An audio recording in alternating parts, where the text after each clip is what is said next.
Hello, ladies and gentlemen. I hope I am going live about now. I know this is becoming like a running gag with my streams, but I truly don't know how I can get OBS to behave.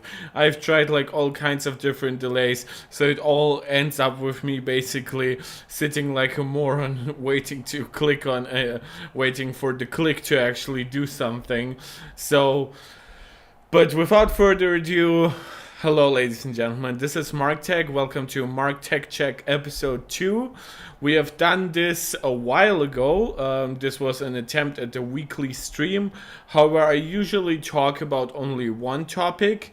And the sense of this kind of podcast like structure is to have basically several topics, primarily the stuff that I have talked through the week about. In this case, it will primarily center when we go back to LTT here. We will talk again about Linus. The most recent stuff has been the cancellation of the WAN show, which again during my last stream I promised to react to if it would happen.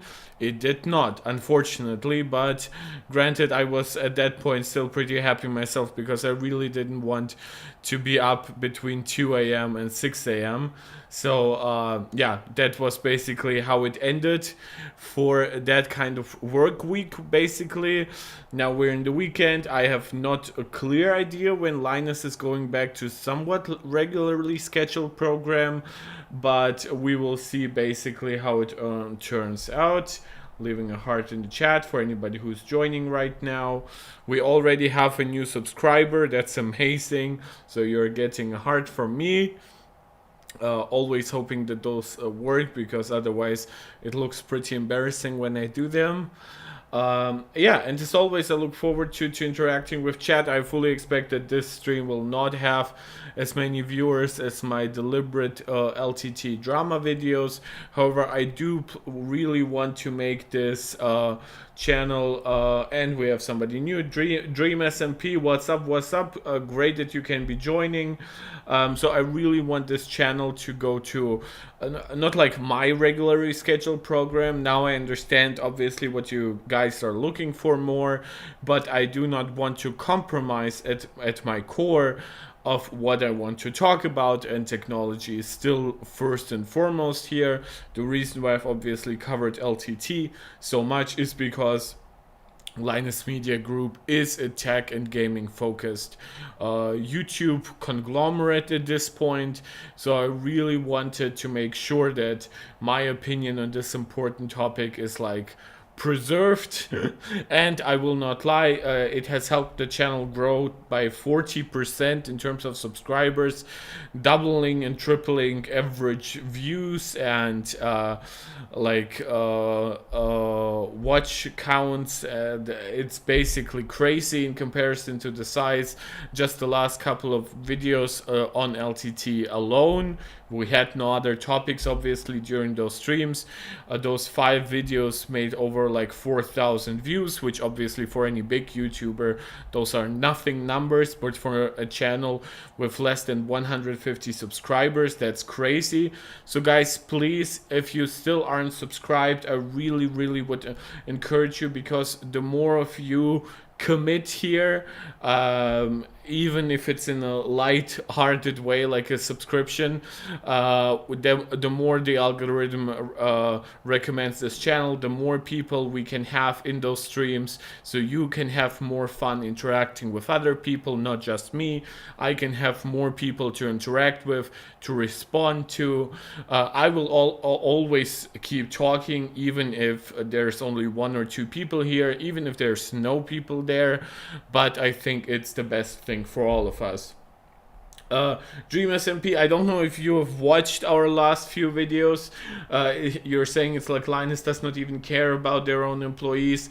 Yeah, I think it's pretty clear that Linus might personally care on a level, but he clearly isn't doing enough to actually preserve their well-being as human beings while they are employees. He clearly cares more about their output, and he clearly is, at least to a degree, degree blinded by the people who he is more buddy with, which encourages him to look at more the positive sides, right? Obviously, somebody like a head writer at LMG, or one of the producers, or some of the people who are deeply involved with the sponsors might have a much more positive experience in comparison to a newcomer like Madison was, a younger person, a less experienced person, and especially coming in at a time when the company was not fully aware of just how big some stuff is,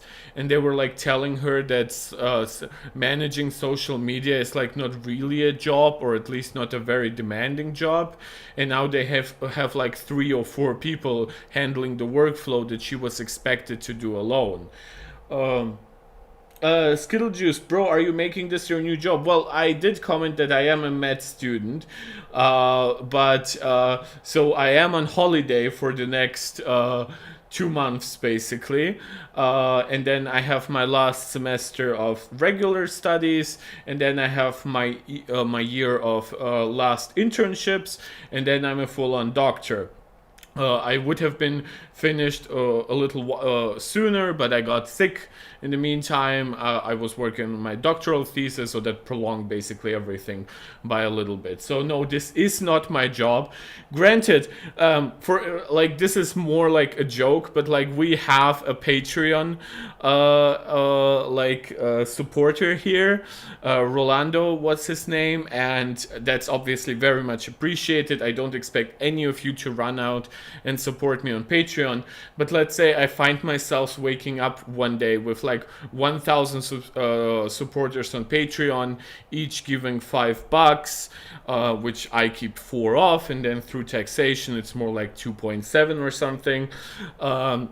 If that happened, I could start considering this my new job, but this obviously isn't where I see this going. This is a hobby for me. This is something I care about. This is something I am very much willing to invest a lot of time in while I do have the time. It's also very good for my mental health to just talk a lot, interact with you guys. I have basically a rule for myself that for every live stream I do, I also spend at least half of that time in response at the gym. So I'm actually losing a crazy amount of weight in a very short period of time. So Skittle Juice, to answer your question again, not my new job, but definitely something I care about, and definitely grateful to anybody who puts us on a trajectory where this hobby becomes more and more viable and more important. How do we do this is my question here, because I do want to start with Linus. I think it's the most important thing of the week. I do think that the medicine story at this point is probably more important, and I do say like probably because to me it's definitely more important. But when I'm talking about the wider community who cares about the content output of LTT, the Gamers Nexus stuff might actually be more relevant. But to me, the medicine stuff is obviously something that I personally would really care about in this space. Like, I think a lot of YouTubers, Twitch streamers, etc. can get away with a kind of sexual harassment or workplace bullying and several other kinds of issues that might even make like Hollywood blush, because they build a culture of being basically like gods to a ton of like 12, 13-year-old boys, and that audience will be infinitely more forgiving of you than like a little bit more the adult audience that like a Hollywood actor or producer would have. The one advantage that those, especially a producer, might have had at Hollywood over somebody like a big Twitch streamer is the fact that they themselves are far less public, so it's easier for them to hide. Obviously, if a big Twitch streamer does something and it really becomes public, then it really becomes public, because people know the name, other Twitch streamers will react to it, there will be YouTube videos on it, so there will be a lot happening, and I will quickly try something different here. I want to invite a special guest to our stream. So I want to add a new video capture device. There it is.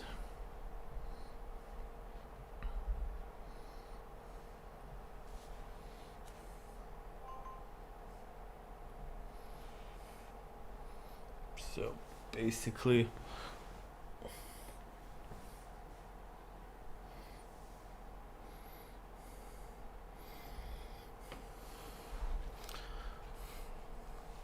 let's make her a little smaller here, put her down here, make her a little smaller than myself. So now we have basically the Bella stream down below. Great. So I don't know if everybody who will be joining us here obviously is fully up to date on the Linus Tech Tips situations. It very much started with the Gamers Nexus video, and I'm inclined to believe that the reason why Madison came forward with her allegations was primarily because the standing of Linus and Linus Media Group was hurt by the Gamers Nexus video. So she used, in a very relevant way, by the way, that's not, it's saying like using in like an accusatory kind of way, but she used a little bit of momentum that was going against LMG and even to a degree Linus personally, to come forward with allegation of workplace bullying and some degree of harassment, and but also very, very little actual like corrective action from leadership, including Linus. So this is a Dexerto article. Obviously Dexerto can be hit or miss, but this is basically just a summary. We can also go back to like the Gamers Nexus stuff if any of you want to. But I think this is for now the more prevalent work. So she did accuse them of poor conditions, people not getting a break. She even had to basically hurt herself so that she could get like a day off without any kind of judgment, even though she still had sick days she could rely on. So definitely a pretty fucked up situation. She was supposed to manage all of their accounts, all of their social media interactions, but also like their OnlyFans shit, which was like a joke, but she obviously didn't want to be like subjected to like porn and sexual innuendos in a workplace setting, which if what you do in your capacity for your job is your workplace setting, just because you do it on your phone or anything doesn't mean that it's any less valid as part of your job. So they're bringing this up very nicely. It's LTT is currently facing scrutiny for Gamers Nexus and the wider community for accuracy and ethical problems. What's going on? I'm sorry. You should be seeing Bella back now. Which included auctioning a prototype item they did not know, as detailed in a viral 40-minute video published by Gamers Nexus. Also mentioned in the video were workplace conditions which led to staff members making mistakes or creating inaccurate content. Linus has since responded to the initial Gamers Nexus video. It should be noted that Linus's response has been widely panned and disliked by like community and Gamers Nexus alike, and I would still say that like Gamers Nexus has a lot of leverage here because they are known for their quality. They just published a video on how they could basically like put even more detailed stuff into their reviews. This definitely isn't the attitude of LTT. They have repeatedly tried to get away with less and less in terms of their reviews, in terms of their quality. So yeah, Linus definitely couldn't be like, oh, Gamers Nexus also makes mistakes. I mean, I'm sure they do, but definitely on a completely different scale than LMG. Now, streamer and content creator Madison, yeah, she's known as Swap. Reeve has shared the alleged reasons why they left their role at Linus Media Group as social media in a long and damning thread. Wait,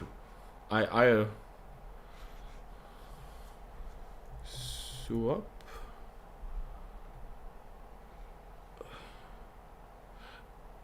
She they. Okay, so her pronouns are she they. So when so it would be like so it's both applies here, because it's not like it's not she her here, it's like, or like she theirs, so she would accept both, I assume, because she has that, which is pretty common nowadays, and I am totally fine calling her they, or calling them they, but this is like, this can be a little confusing the way some people pointed out.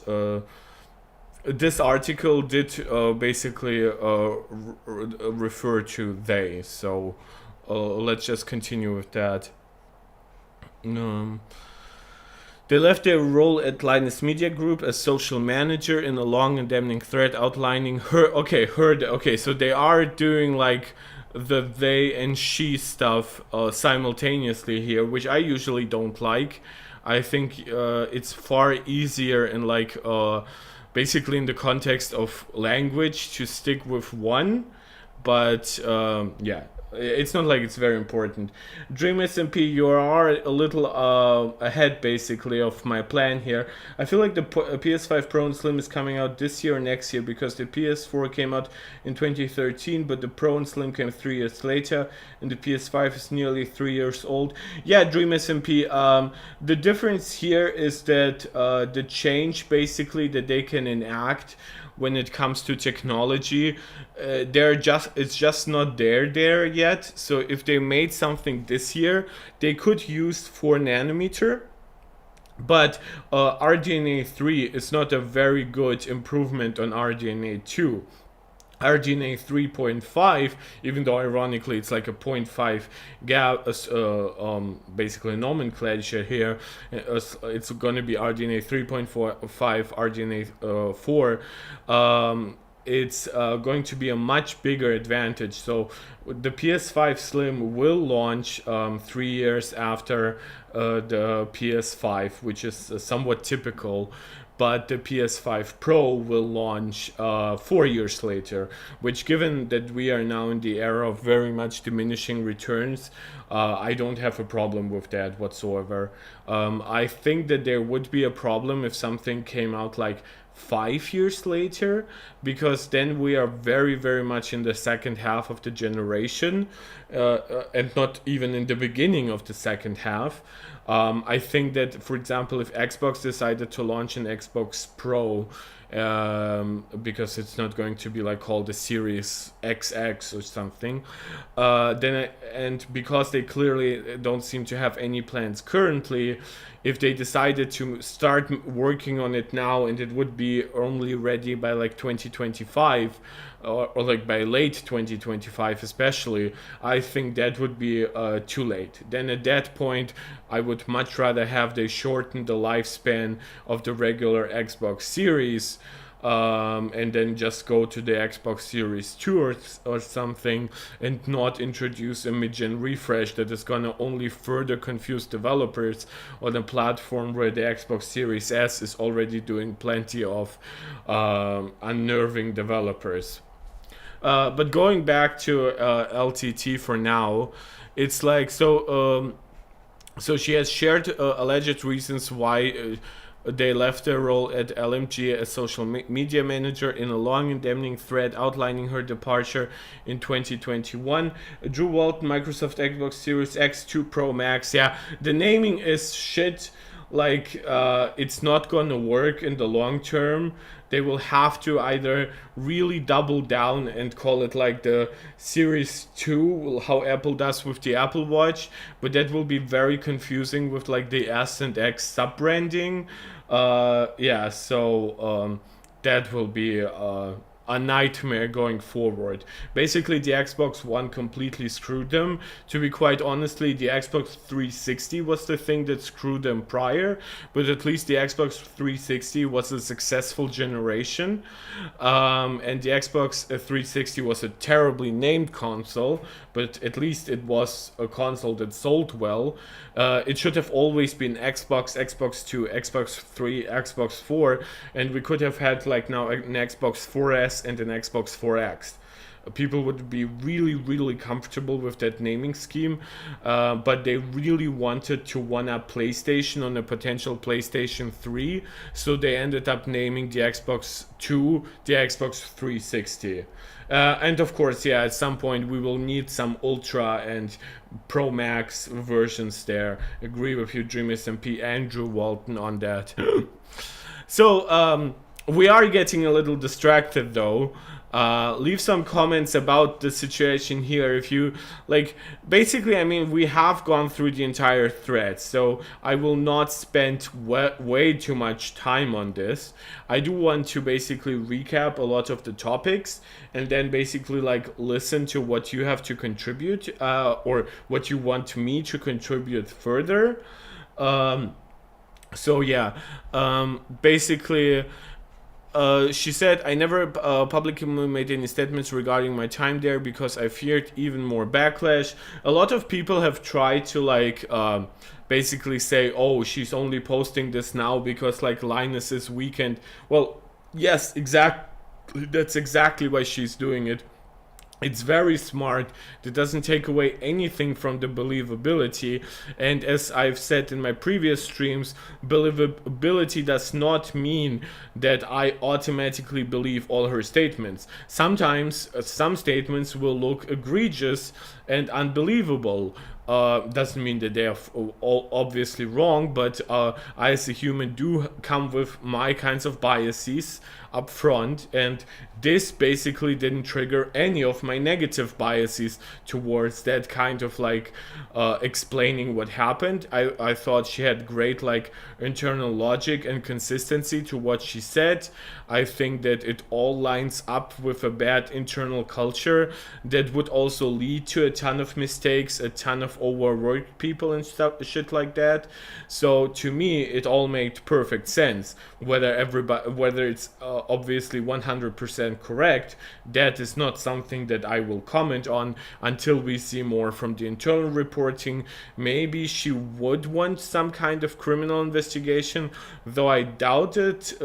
Some time has passed and not enough has, like, it's not really as directly egregious as some other forms that we have seen at like Blizzard or shit. So yeah, and of course she does outline even forms of assault when she says her ass was grabbed, and harassment when she says that like somebody asked her to twerk for them.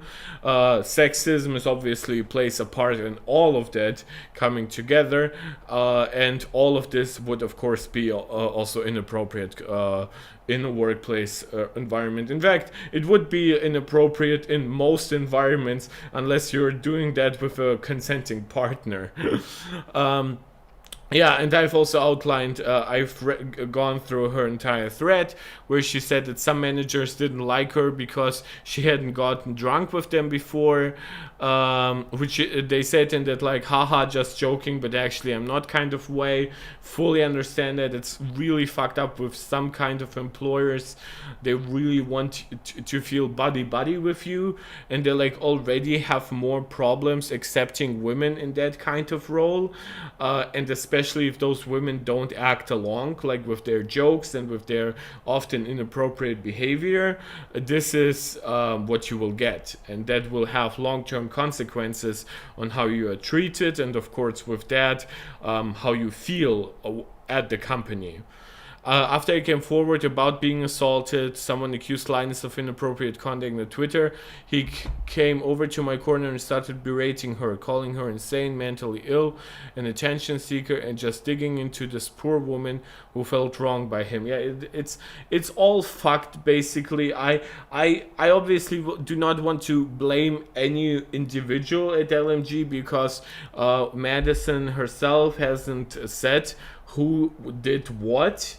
but we did, for example, dissect like that internal meeting they had where they talked about issues such as how you come forward, how you go to Linus or Yvonne, and how there's a big internal trust there. And then it's capped off at the end by a joke from James, who's saying who's asking if Linus will just stand on the table or also dance on it. So pretty sexual joke, pretty inappropriate in the context of a sexual harassment meeting.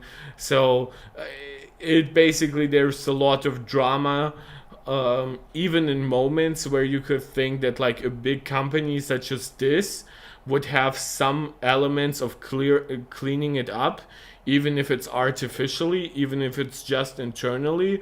But Linus's like trust me bro attitude is standing in his own way, and he basically applies that standards of trust me bro, I will fix it, to everything, whether it's ethical problem with their sponsors, production problems with the stuff they create for the LTT store, content quality problems throughout the LMG content pipeline, and of course internal work culture of overworking, potential bullying, potential harassment, and even potential assault. So yeah, it's pretty bad. Quite honestly, I think if we get like somebody else coming out against LMG, or somebody else like really doubling down on even like the Gamers Nexus statements, we might honestly see enough momentum to substantially hurt LMG.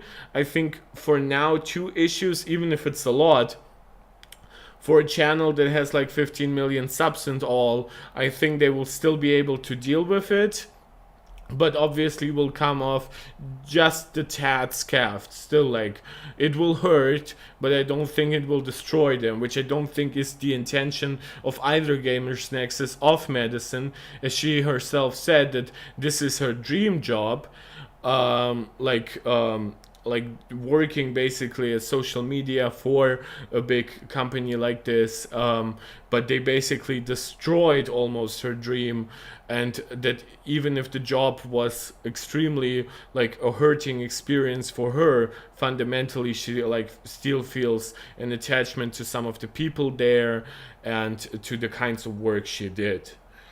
Drew Walton, I think LMG has discovered the founder's dilemma, which is basically an observation that the skills and mindset required to start a company often differ from those needed to manage and scale it. Well, I would say that they did kind of arrive at that conclusion a while ago when Linus made the I am quitting video. I honestly think that we all thought that Linus himself was the one overworked, right?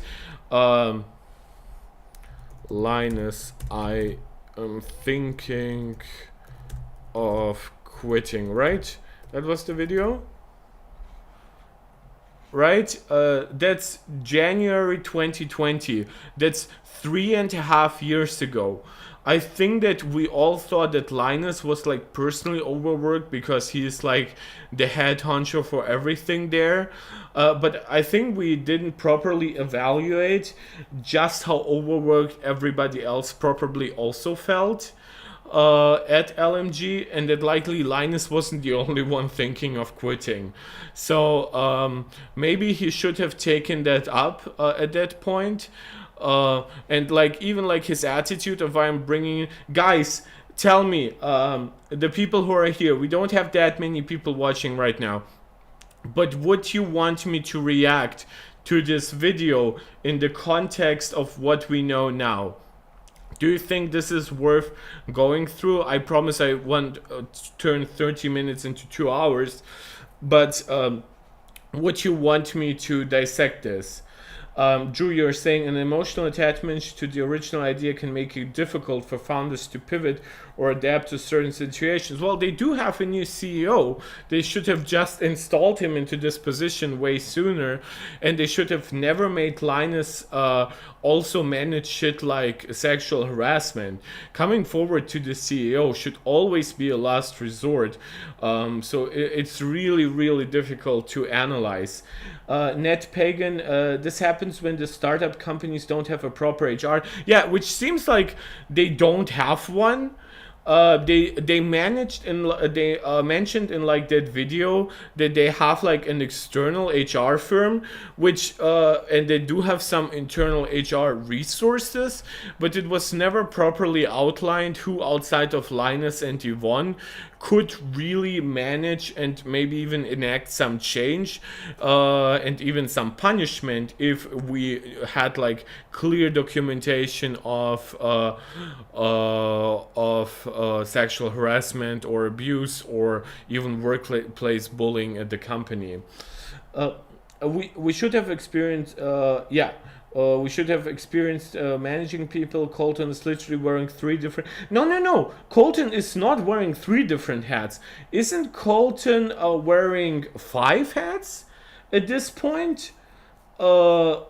Right? And yeah, like even like Drew, you're mentioning that the idea to confront your harasser, it's like they didn't like they that's what they called medicine, basically, like take them out on a coffee date. But even just in general, where they imply that you should first go to the managers, which managers could be more attached to the person you're accusing of. The manager might be part of an enabling culture that made it possible for you to be harassed in the first place. Like, there should be something completely separate from the social, basically, workplace hierarchy that you go to for those issues. And I think that going through this video, even like partially, will probably help us understand just how Linus felt. So I'm just changing some macOS settings here. So macOS screen capture, monitor off, and monitor and output close.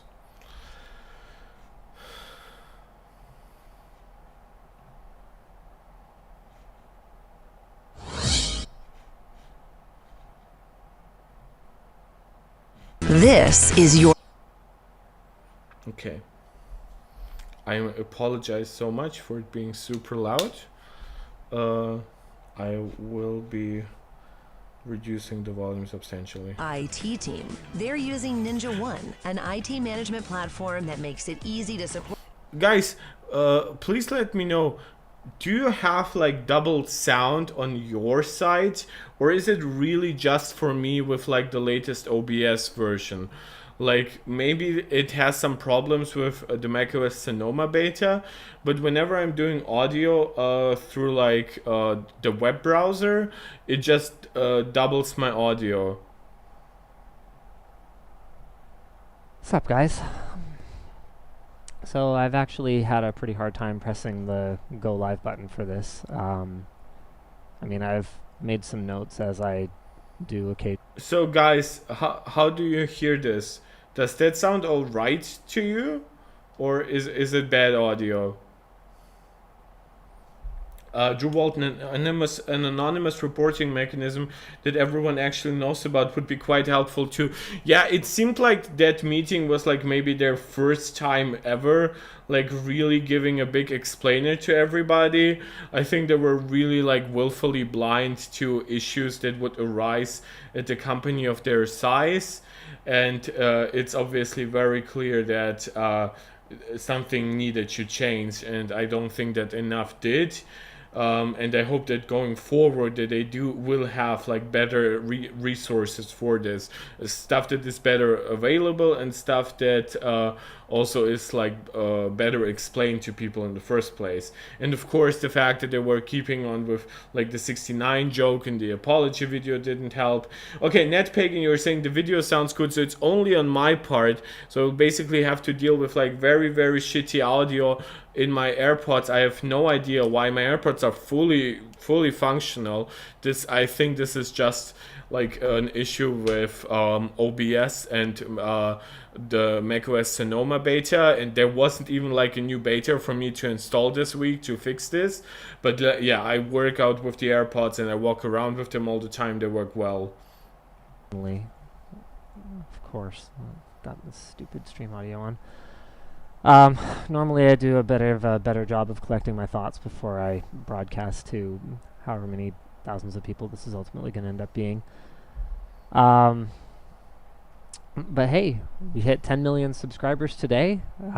It's, I don't know, part of me feels So 5 million new subscribers in 3 years. That's a 50% increase. That's an amazing growth. It's not quite up to the growth of some other huge channels in a similar period of time. Like there was a time where Linus Tech Tips and Marques Brownlee were like at similar levels, and Marques has now like pushed far ahead, even though he has like far less like regular output. So yeah, they're definitely, I think they could have grown more with higher quality. Granted, obviously it's not for me to criticize a 15.4 million subscriber channel. I am at 145, so those same numbers, just in a very different order and with a lot more zeros at the end for them. But yeah, they definitely did have a lot of growth, and it definitely took a lot out of Linus to achieve that. However, I do think that he has broken a lot of stuff on the way. like it's stupid to celebrate these sorts of milestones. I haven't celebrated a birthday since I was, I don't know, old enough that my parents planned it for me, to sort of put it in that context. I tend not to get really sentimental about things like that, but I don't know, this feels different for some reason. Like, it doesn't change anything. I'm gonna wake up tomorrow, I'm gonna go to the same office, I'm gonna make the same videos with the same people. Yeah, so there's a lot of like basically routine, or even like a lot of monotony that Linus is calling out. Obviously not in like a hyper negative way, because obviously it's like it's a dream come true to make this and make it that successfully. But I think this was the moment where Linus should have actually quit, actually put in a new CEO, and as a majority owner should have been like basically in charge of decisions of growth in terms of like opening up new channels, how much new content is there, and the person who should be listening most in that regard should have always been Yvonne. Like there's a whole section of where he says that he keeps on hiring new people, isn't there? Like, I hate waste, I've been putting it off. Like, there's a big part of this where he explains that like they have more and more people to manage and shit. But yeah, he definitely let it slip, as one part of it says. Yeah, like mentioning D-Brand was like saying they it's like they did offer, right? That was like the end joke. Like our sponsor D-Brand, no, it's just a joke, but they did offer, right? Which also throws like a, like, if it's wrong then it's really fucked up, and if it's just made up then it's way worse, because like one reflects bad on D-Brand, the other reflects very bad on even like their relationship with D-Brand, because it's like, come on, just have the respect to understand that this fight is on you. Like, just because you have some sponsor friends basically doesn't mean that those sponsor friends will stand by you at any given time. So, oh my god, isn't Bella cute? Guys, please like leave hearts and like cats for Bella. She's so cute. She's been like sitting and sleeping there like an angel. So, yeah, definitely a lot of weird mixed messaging. Line is complaining about Anchor, still saying they were current LMG sponsors when they were not as well.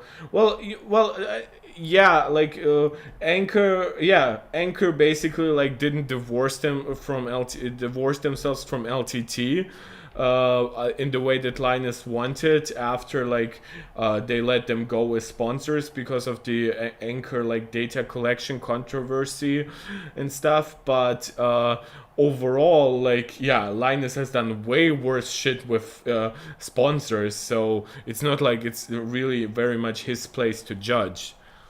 But for some reason, I have felt this immense pressure around the 10 million subscriber milestone.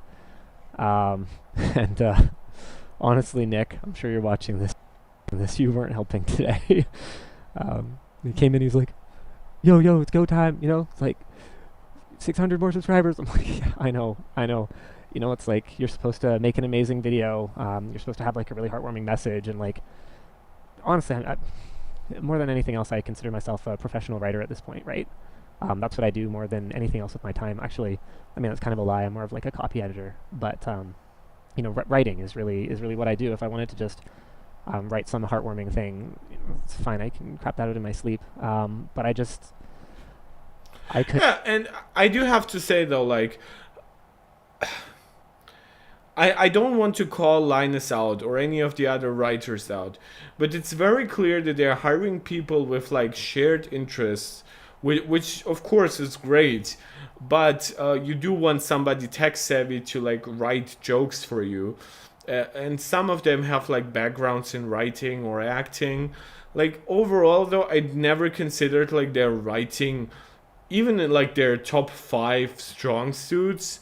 And even their editing, because of how quickly everything is created, is not anywhere near as good. And I'm not just bringing up MKBHD. There are plenty of other creators. Jonathan Morrison's always somebody who comes to mind. He obviously went on a longer break, but is back now. So I always considered that there was a lot of untapped potential. And don't think for a second that I know the YouTube algorithm like rewards regular output, but think of like Mr. Beast, who I never considered super duper funny, but I acknowledge that he knows his craft. And you would understand how LTT could be now in a far better spot with a little less content, but with content of higher quality, and likely their own employees would be much more proud of their work. Oh, look how her ears move. I think she's like dreaming of something, or she hates my voice while I speak. Drew Walton, just the contents of that complaint compared to them saying a company offered sponsored this. Yeah, like you're saying it's factually incorrect. We don't have like a way of fully knowing this right now, but to me it was like such a weird thing to even like mention in any way. If it's true, it reflects poorly on D brand. If it's not true, it's another point negatively about you. So why even engage in that, right? Tommy, very glad to see you. I know you have like joined the Marc Tech gang. I'm very sorry. I know the camera is like down. I will get something to stabilize it. I didn't think that we would get like the Bella cam back up, so I didn't prepare anything for it. But especially in the month once I'm back in Berlin, then Bella won't be there, but like my tech setup will just be better in general. The stream will have like low latency and stuff. So but like for the next month I am staying at my mom's, and this is basically what we're all dealing with.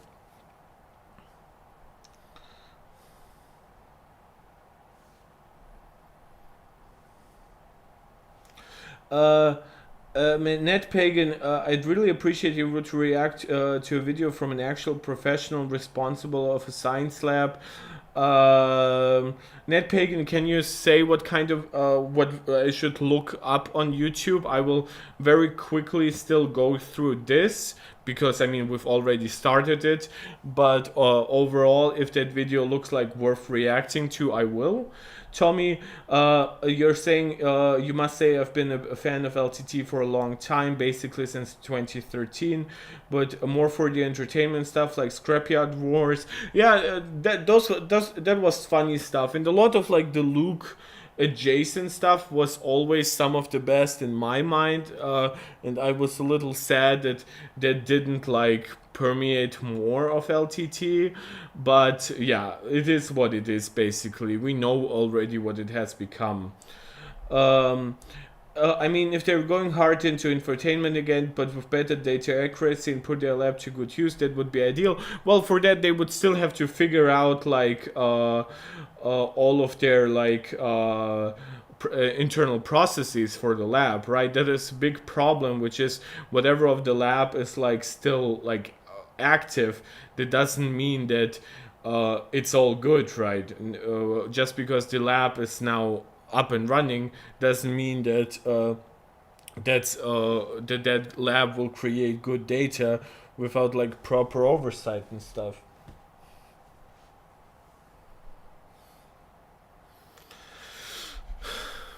Make myself do this. I couldn't even make myself look at it. I couldn't make myself work on it. So he's saying he's a weird I'm probably kid. more like you guys than you realized.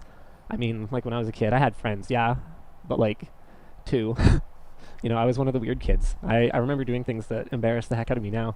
I changed schools in grade 6, and somehow on my first day, I ended up in a shin kicking competition with a girl on the school bus.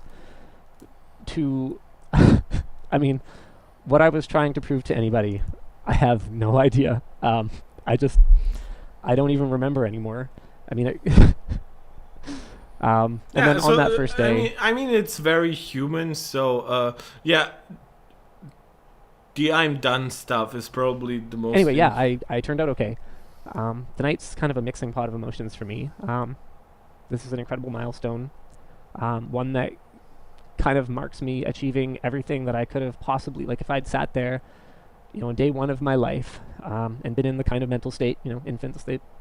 They don't seem to think or do much, but if I had been, and I had set like a checklist for myself, you know, everything I could ever hope to accomplish, I've basically gotten there. I mean, I've gone from being the weird kid to finding 10 million of you who are weird in exactly the same way that I am. But I guess the flip side of that is a big part of me feels like, well, I guess I'm done then. I'm at a stage right now where, for better or for worse, if I got hit by a bus tomorrow, my company would probably survive. My wife wouldn't have to work another day in her life, and my kids would all go to whatever college they want. People would be sad, I hope. Okay, so yeah, I mean, this was a human video. It's not really like addressing. It's about support. It's basically about the support of like that he gained and what he can do now or not, but. He never was super open about talking about issues. They made like that fun video about like how it's like to work for LTT, but... And as I grow older, I'm finding the kind of mindless consumerism that our videos, whether I like to or not... Oh, yeah, I think that's another point worth mentioning, where it's like, he called out like mindless consumerism on their videos, and then changed literally nothing about it. Like, he went way deeper into like sponsored shit. Short Circuit became basically like a semi-sponsored unboxing channel that pretended to do like light off-the-cuff reviews. Like, so, and he is like a pro repair guy and consumer rights guy, yet what his channel is doing is 100% the opposite. Like, the one thing that Linus has done in like the last 5 years that actually could benefit like consumers was like his personal support for framework, while everything else has been like completely antithetical to all his claims. So I honestly, not to go too hard on Linus, but like it goes very much into how we often talk that he does lie, even if it's often by omission, and sometimes, and he definitely doesn't hold true to the promises that he makes all the time. And this definitely was one of them. So let me look. Is it just it's Hardware Busters, not Hardware Busters. Okay, Hardware Busters. My take on the LTT video. Do they have? Soft.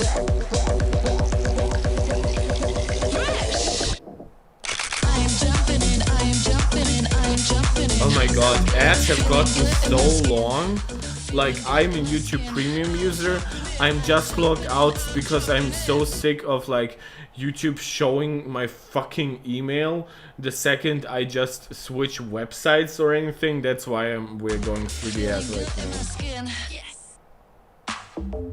Mit Revolut kannst du Geld ohne Aufwand senden. My god, I would sogar bis probably ans kill andere Ende myself der if Welt. I wasn't a YouTube Premium user.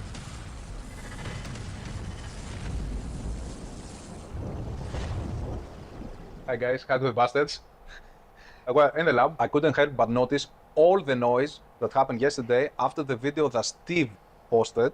The problem with Linus Tech Tips, accuracy, ethics, and responsibility. I know guys, I didn't watch the full video yet. Today's video sponsor, SCDK, the place for affordable software. Besides Windows, they also have games, let's and codes. Somebody goes online and says something about the work of another editor, unless he is provoked or he has a problem. There's something, but yeah, but now going out stating that hey, I don't like or would do something better than what Steve or Hardware Unboxed does. I don't know, from an employee, not Linus itself, or a member high in LTT chain, it is very wrong. And I wonder how come this passed through Linus radar and allowed this specific footage to be online. Maybe he asked for it. Anyway, from the moment that Linus started the labs, okay, I had some thoughts. okay.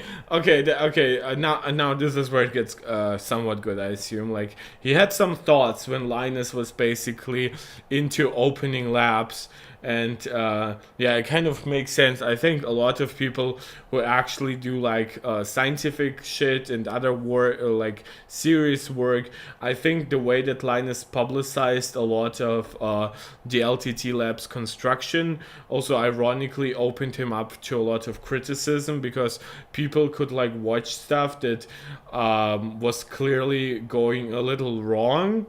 And it was very always suspicious to me how much Linus was just trying to build at the same time, right? Linus didn't want to like open up like a display testing lab and a microphone testing lab and the speaker testing lab, and then it, I believe there's like a cellular connectivity part of it where they also had like all those isolators so that they could basically control variants and stuff. Basically doing also a lot of shit that I think is worth less than I think like vibes based reviews based by somebody really knowledgeable, maybe with another one or two people looking over the review, because going to this speaker has like 98% of like good coverage of like reasonable like spectrum that we are expected to hear as humans, is like one thing. But then if the speaker is too timid, if the device like vibrates during playback or shit like that, it all becomes like a little worthless in that regard. There's also like the question about like how good does the stereo separation work, and like how much can you truly like control for like how good is it for classical music and how good is it for hip-hop, right? Those are very different things, and just like meeting certain like frequency, matching certain frequency will not always be the right like review parameter basically. So I think that they basically tried to go overly scientific, but then they didn't even do that shit correctly enough. For starters, it is very, very difficult for any YouTuber to go into the real lab testing thing. Whatever money he has, and okay. Guys, give me like a second to maybe look up what's like going on with like my audio. Screen capture, make, yes. Like, So you can hear it all well, yes? It's so weird. Is it like the video capture devices don't have audio on? This is just monitoring. Ah, Jesus. I have no idea literally what's wrong with my audio because everything is tuned well. Oh, because I sometimes can barely understand him because of like We all know that the echo in Linus my- has lots of power and lots of money. It is very, very difficult to organize all of that. You need a solid group, you need years of training, you need the whole team to bond together. And still, come on guys, you test GPUs, okay. Do you need a lab for testing GPUs? You only need a PC, a bench PC. You need a Pownetics at the most. When I think that we confused some terms. When we are talking about a laboratory, it's completely different from what we have in mind for editors, YouTubers, and stuff like that. It's completely different. For the lab to work properly, it needs lots of things. You need an ISO certification, or at least you need to follow the ISO certification. You need methodologies, strict methodologies to be in place. You need trained. Yes, exactly. Like methodology is king if you actually want it to be like somewhat known as an actual lab. Just going into like some testing that you've like where basically there you don't even plan to do like a lot of like input from your employees, and a lot of it you plan on automating and stuff like that. I think that will always have some problems. People trained with lots of years of experience and not general experience in this particular field. You need the proper equipment. Not only the proper equipment, you need the proper people to handle this equipment. And above all, we at Cybernetics, okay, we operate under the ISO 17025 guidelines. Okay, do you know what they ask us? Every now and then, we have to compare our results with other labs to show that Yes, as somebody who has done a little bit of actual lab work for medicine stuff, yes, making sure that your equipment is always works correctly. You do have some things where you can basically like test it because you know what the right result should be, because you basically have like a perfect sample. But overall, you also have to deal with stuff like sometimes you can even like repeat stuff, but then also becomes more wrong and wrong as you test because the equipment is just ever so slightly out of tune. The only way to correct that is to basically is to compare it to other equipment of that sort. So you send in data, you get data back, and you correct it. So we have lost Bella, so we are going to deactivating her stream, unfortunately. But hey, give a thumbs up for Bella. She definitely was a good sport this time around. She definitely stayed on for way longer than last time. we provide accurate results that we are in line. Calibration. Every year, you need to calibrate everything in the lab. And you know, this is a major pain. The problem, the more equipment you have, ISO requires you to calibrate everything. So, if you have 10 millimeters or 100 millimeters, you have to calibrate all of them. You cannot pass an inspection by an ISO, if they find something that it is not calibrated. Moreover, around 3 to 6 months, we have some specific samples.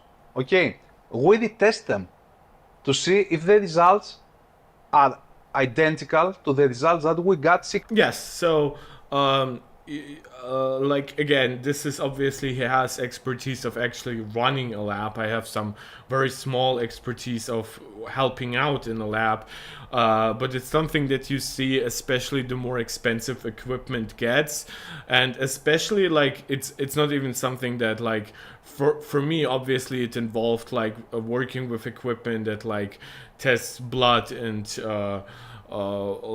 body fluids and stuff like that. But here it also goes back to issues like your equipment is not only stuff that tests, but your equipment is also stuff that you interact with.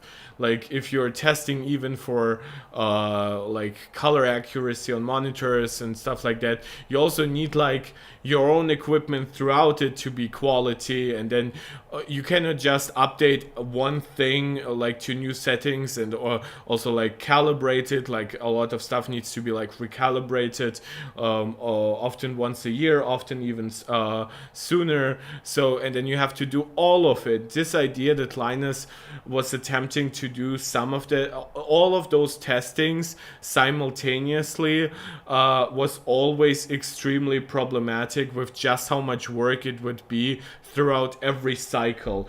Drew, LTT Labs testing quality seems to be on par with Ocean Gate. A little too soon, maybe, yeah. Ned Pagan, this is why I thought you might like his take. Yeah, I really like his take. It's very calm and collected. Also, the dude has an Apple Watch, which I think clearly shows that this idea that like some people have in the tech community, that overly scientific and like people who really love to play along with tech don't like Apple technology, is complete and utter bullshit. Like in your personal life, the more complicated your work technology is and stuff like that, I have found that people usually prefer way like powerful still, but much more simplistic tech that also focuses a little more on like aesthetics and shit. So yeah, he definitely seems to know what he's talking about. Small channel, relatively. Hope he grows. He definitely deserves to. Months ago, and if they are not identical, then we have to make a thorough search to see what is going wrong. Okay, this video is not for me to brag about Cybernetics Lab. I think I forgot to mention that. Obviously he knows, but like error messaging and error analysis in expensive laboratories is one of the most complicated things of it, because actually recalibrating shit and actually fully correcting for all variables is extremely complicated, and it's something that a layman person, by which which can even include like somebody who actually like has a degree in that field but just doesn't know the equipment, that is completely unfathomable to some people. Because if your equipment is like off by 1%, that might be it's because it's 1% off in a certain like testing scenario. There might be others where it's then like 10% off, and understanding how those errors are interconnected and how you fix all of them without making some things worse can be extremely complicated. This is why usually no lab will just operate alone. You would or why you would probably never have just one piece of equipment to test shit out. So yeah, I don't know how much Linus has actually invested, if he has like redundancy baked in so that error correcting and error testing is actually relatively easily in comparison to what it could be. But yeah, like this is definitely super complicated. It's something that I would, even in like what I am studying basically, I would never attempt to like actually fix the errors that I find in my scientific equipment. I would just like send it back, or like send a really big email to the company managing that shit. Laboratory, okay, it's completely different thing than doing reviews. Yes, we exploit some of the data that we have from PSUs, and not only GPUs and coolers to do some reviews, but it's completely different. For me, the guy that runs a lab has to be above all, has to know everything, has to control everyone in the lab. And how he can control everyone in the lab if he doesn't know each position? the problem is like you cannot get any one guy to run this lab. You can get like a manager for the lab who like runs it financially and is responsible for the people hired there. The idea that one guy could oversee most of the basically of the science behind the testing, like no one is an expert in testing monitors, testing speakers, testing microphones, testing cameras, and all of that at the same time, testing thermals, and all of that at the same time. The idea that anybody would be like you would need at least like 2 or 3 managers to and I do mean like scientific managers to properly oversee what is happening at that each lab. place better from all. This is my job here in cybernetics. I run the cybernetics lab, okay? In the ISO and in the Hellenic Air Force, who had description of this job, Major Inspector, Inspector Class 7, it's called, in the Hellenic Air Force. If engineers have a problem with a plane or equipment and they cannot solve it, they go to the Chief Inspector, and this is my one of my jobs here in cybernetics, and they ask for help. They asked for guidance. Steve made the long video because, okay, I will probably do the same. If someone went out... Okay, so he's extremely like qualified basically, or like highly educated on any kind of testing, because whatever I have said basically is like super basic shit, and I stand by everything that I've said, but obviously like his expertise is like testing for like airplane shit, like that's on a completely other level. They're like strong like internationally like based guidelines for it, for like whether it's passenger planes, and it gets even worse when we are talking about like military equipment, drones, everything else. It's extremely complicated. Doesn't mean that he's an expert on every little part probably that goes into the plane, but he basically knows how every individual like major component works, and he is responsible for like giving the final go ahead, but then there are obviously like smaller like fish in the pond who are like testing for individual weaknesses and problems, and that is kind of like what this one guy at LTT Labs should be doing, but there are so very different fields that they're attempting to integrate into the lab. Oh yeah, the lab was also like designed to also include like hardware testing when it comes to like CPU, GPU performance, and a lot of it was like supposed to be automated. So even if that one person was like an expert on literally all of the things that are going on at the lab, one person would literally be incapable of managing all of that data. That would just be too much. There would have to be like basically one engineer managing the testing, one middle manager for maybe like 2 or 3 fields, and then at the end him, like that one guy who was like also in the LTT apology video. But that's also like a lot of manpower. And then it also all has to feed back into the content pipeline loop, which means that he cannot like pause the testing like for retesting that much, because all of that would basically reflect negatively on how much content they could put out.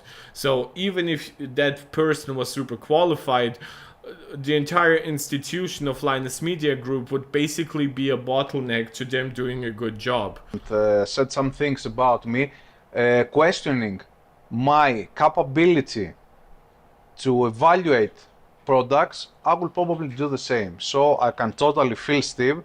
And he mentioned some stuff. He provided some examples that the Linus Lab did not do correctly. When you evaluate things, you can make tons of mistakes and errors. Okay, even some silly ones. I know because I've done that. We have a saying in Greece, the people who work a lot do also lots of mistakes. It's natural, okay? When you work a lot, you deliver lots of content, yes, there can be mistakes. And this is why there were some interviews from Linus Tech Tips people saying that we probably should slow a bit, focus more on quality than quantity. And I can see... Okay, so he is still saying a lot of basic stuff that I think most people who have been involved with the topic have said. Even like the LTT, LMG employees have basically said, we would like to do more quality than quantity. Myself, because I was working the last 7 days, I was fully working on a single GPU review, for 7 days, but I wanted everything to be perfect. Yes, I could do that in 2 days, but apparently I would miss something, Taking I wouldn't your time, do something that LTT clearly isn't and I doing. wanted to be perfect. It's ironic because these days LTT can be like surprisingly late on reviews, but still come in pretty like with a lot of mistakes. Like their 7700X or like a 7800X, basically like the latest Zen generation from AMD. Like they came, and then like the X3D parts as well. Like yeah, I think that was like, I think they weren't like day one even on like the regular series, but on the 3D one they like basically paused to contact AMD because some of their data wasn't like perfectly lining up with what AMD has provided in like the review guidelines.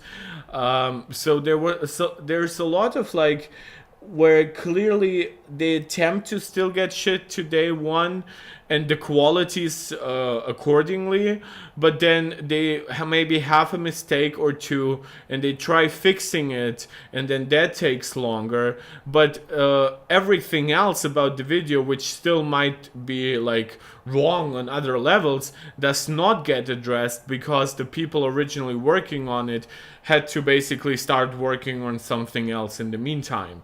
So like the fact that one person can take 1 week to test one CPU that's obviously, or one GPU or whatever, is extremely beneficial. Like it would still be awesome if like, and I assume he does, he does have some kind of fail check, so maybe somebody overseeing like his final videos, or maybe somebody he can ask if some data doesn't make sense. But obviously I would love that kind of like quality input into reviews from LMG. Everything that I deliver, so I can totally feel that. The thing is that everybody can do mistakes, everybody, there's no one in the business that is flawless, okay? You can find mistakes in everything. For me, this is not the major problem in hand here. The problem is when you state that, okay, I pumped millions into a lab, I'm the best of all, I can do the coverage that Linus did prior to the launch, or I don't even know if they consider the lab properly launched at this point, but yeah, it's definitely not fantastic. Like there definitely was a lot of showboating of like just how great their testing would be, but then a lot of it was like, oh yeah, but we're letting like automated processes do all of that, and here we have like equipment that we like barely installed right now, but we're super confident everything will be working. It's like you do need more time definitely to figure out what you're doing before you're showing off. I think best. This for me sounds a little bit arrogant, yeah. And you will soon find yourself in a very difficult situation. You will create enemies everywhere, and what's the point? For me, Linus is the largest IT YouTube channel, the largest media. Yeah, it's media. In IT. If you ask me, from the start, there was no need for them to do a lab and try to go more scientific way, because they had I think I will probably stop it here, because he did say the most important thing. I think it might get a little too technical going forward, and I definitely do want to move forward at this point. I think that hearing qualified people even saying that like probably the biggest mistake with LMG LTT Labs was trying to open up the lab in the first place. And I think that is 100% true, because so much of what they're doing is like so entertainment based that it's very, very hard to pivot this drastically to like scientific testing without like breaking a ton of eggs, and then the omelet is still like mostly raw, half of it is on the ground, because you clearly weren't a good cook. So basically, if they wanted to do a lab, they would have had to restructure a lot of the company and a lot of the content creation pipeline from basically point zero.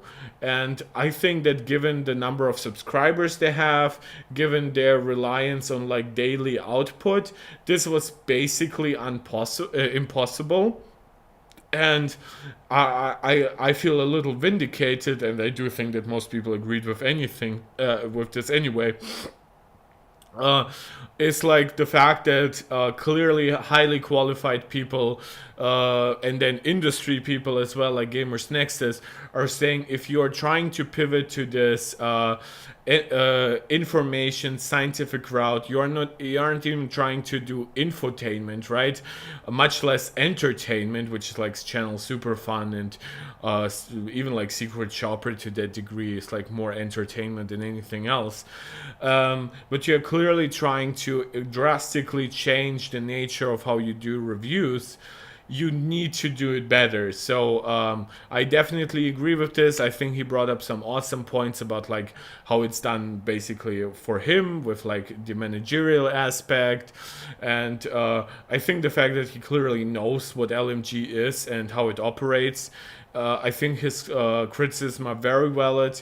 I highly encourage anybody who hasn't watched the video to watch it, but I will not be reacting to it fully, because I think otherwise we will spend another half an hour on a video where I agree with basically every point. Drew, that's an excellent observation. Linus and some labs guys are really, really arrogant about the quality of their testing procedures. Yeah, like, and a lot of it is like very, very unwarranted, because this idea that like we are great because we're doing automated testing, that's like an AI/NFT bro attitude of people saying that you can replace humans at basically every level of modern jobs and get away with that. And I think that that kind of attitude, that arrogance, and a lot of that like half information, half educated take is basically what has led to a lot of problems with Linus for a long time, when it comes to dealing with employees, when it comes to dealing with a lot of other stuff. I do believe that definitely they're now on the side of having to be much, much more humble and not use like the size of their channel as a justification to claim that they're the best. Just because you can invest a ton of money in a lab doesn't mean that you will be better than a super qualified guy investing like 1,000th amount the amount of money into something in their garage. I'm sorry if you hire the wrong people, if you have the wrong managers, if you have the wrong content creation pipeline for all of this. Yeah. And Silicon Magic, you're saying exactly to not needing such a lab. Yeah, and I've heard that from people that that like they see Linus as an entertainer, and they quite honestly don't understand some of the criticism of Gamers Nexus. Well, the main point of the criticism from Gamers Nexus is the point that Linus is now trying something new, and given the amounts of errors that his channel is creating right now, it's honestly like frightening to think where they will end up once they like double and triple and quadruple the amount of testing they have to do. Once they create like weird internal automated processes where mistakes can like pile on and on. So it's definitely like, we've now been talking for over an hour and 15 minutes about LMG, and I think that we're basically done with it until we get more from Linus himself, from the internal investigation, or if Madison comes forward with more stuff. but overall I think that we are all here in agreement about the quality control issues, but also issues about stuff like, of course, the internal work culture. So even if somebody isn't like fully on the train of believing medicine, I think you cannot deny that just the amount of work everybody has to produce there is extremely taxing and will lead to mistakes. NetPagan, Drew, Drew and NetPagan basically having a nice conversation. Drew, find a way to build bug-free software and you'll be an instant millionaire. Automated testing is even more prone to errors because there's implicit trust in it. Of course, there's also the problem with like managers who hire the least qualified people to oversee automated processes, because if you had a really qualified person who was actually capable of doing their testing him or herself, but of course the automated stuff helps along, then that person would be much more likely to find potential mistakes, but that person would also much more likely to demand a much higher salary. So what managers do, they hire like barely qualified people with the excuse of like, oh, it's an automated process anyway, like we don't need a genius to run it, and saying you don't need a genius is usually an excuse to hiring pretty much a dumbass or somebody extremely inexperienced.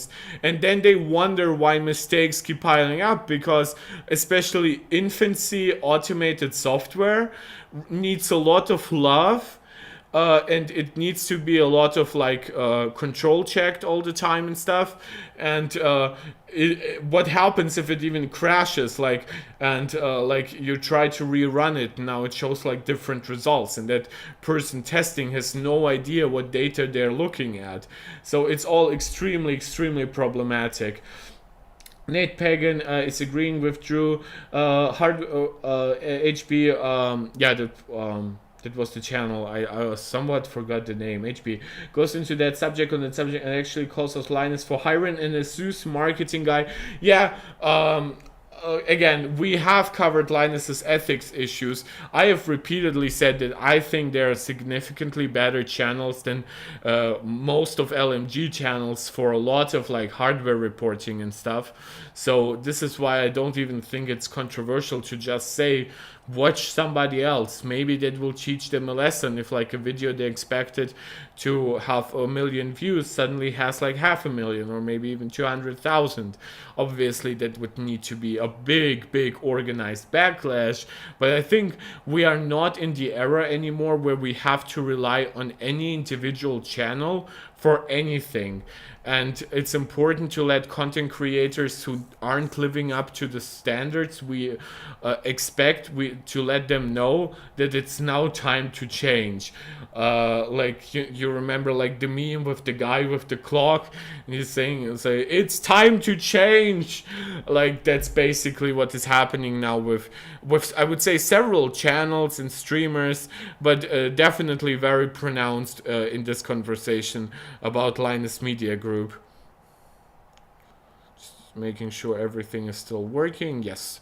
Good. So, guys, how do you feel about going to the next topic? Now, this is something that I haven't yet been able to cover in a separate video. This is obviously something that is near and dear to me. It's something that you can expect to see a lot more stuff coming next month. And I didn't want to really make a separate video on this because, well, it's getting a little boring to react to stuff that we will see in a month anyway. And we did know that iPhone 15 would get USB-C, and we knew that they would most likely have like faster data throughput than the iPhone 14, which for context, even the iPhone 14 Pro, which has like a crazy 48 megapixel camera, supports like ProRes and stuff like that, only has like USB-C to USB 2 throughput speeds, which is 480 mbits per second, which is obviously very little.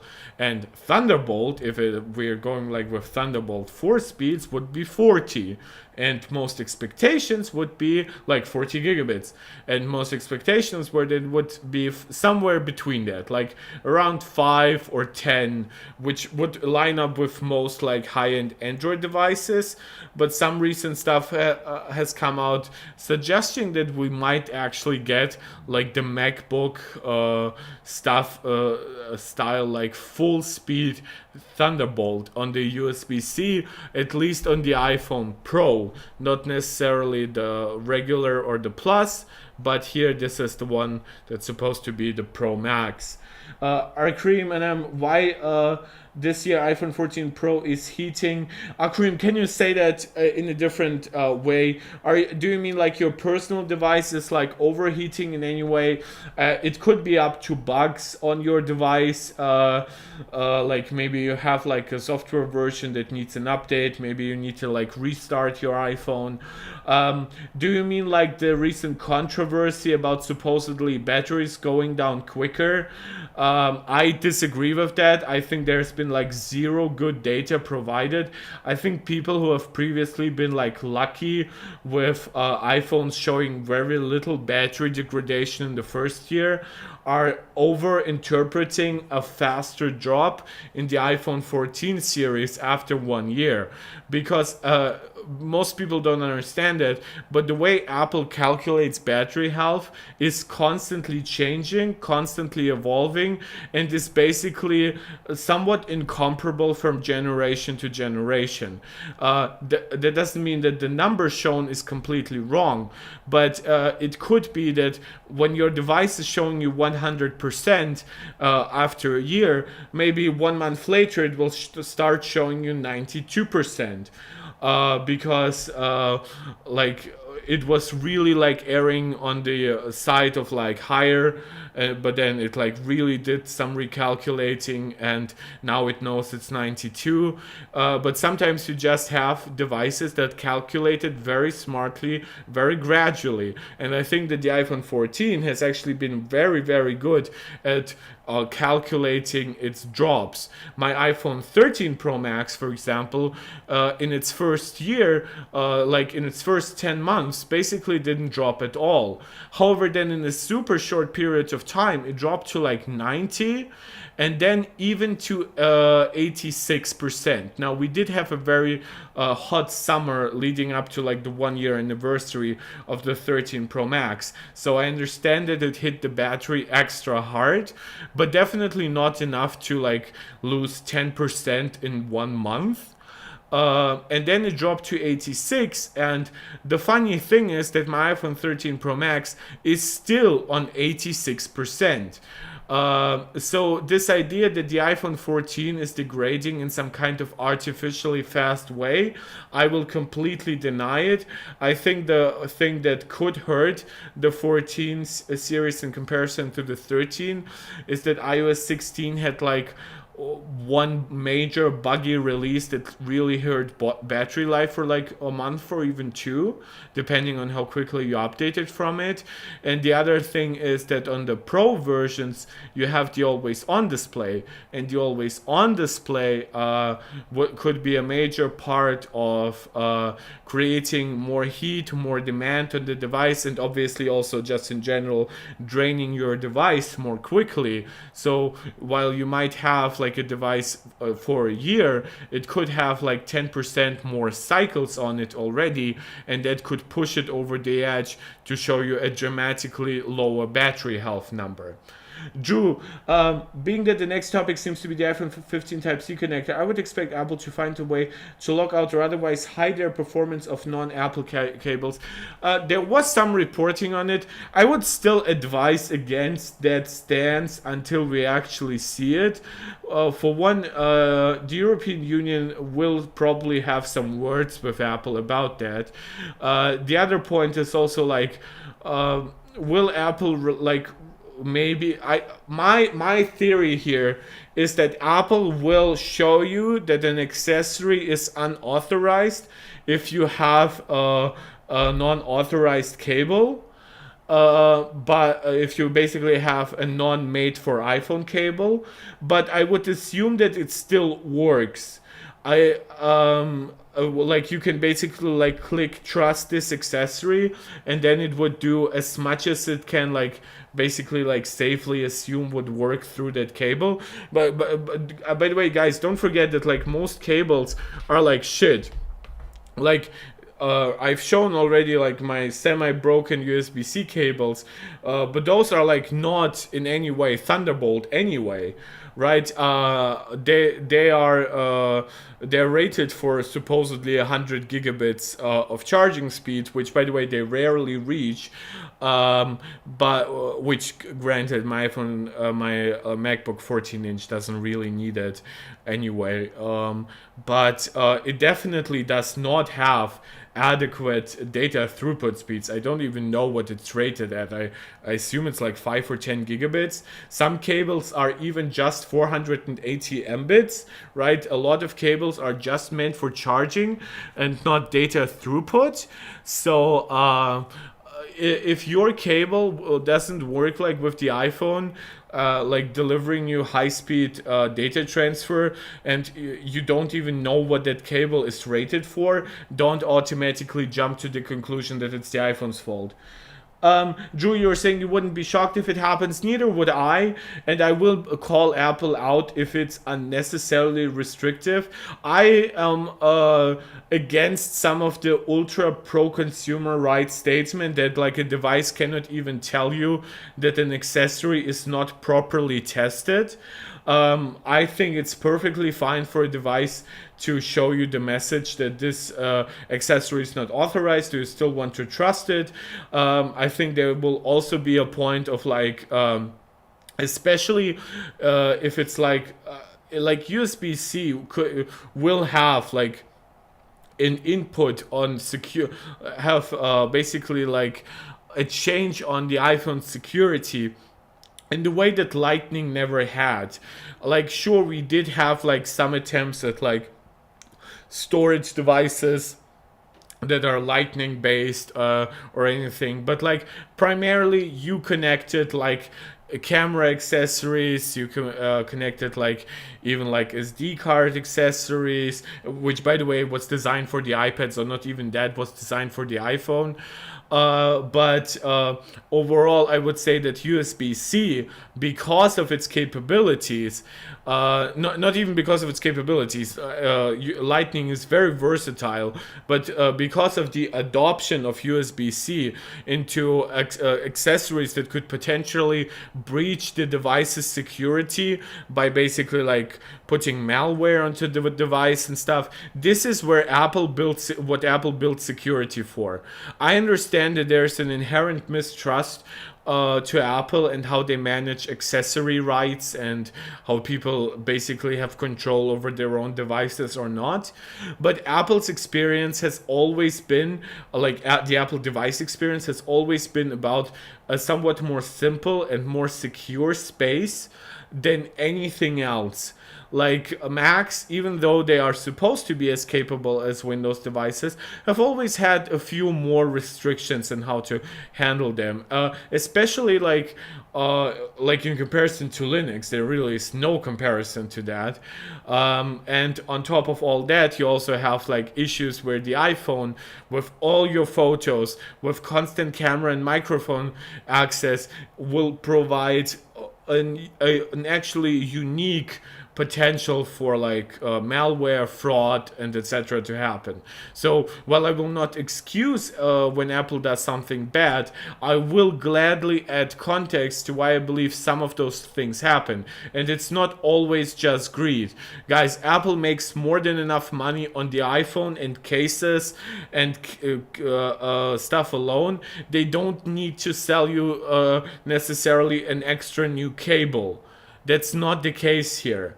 By the way, if it's Thunderbolt, most of you will need a new cable anyway. I don't know a single household that has like Thunderbolt cables.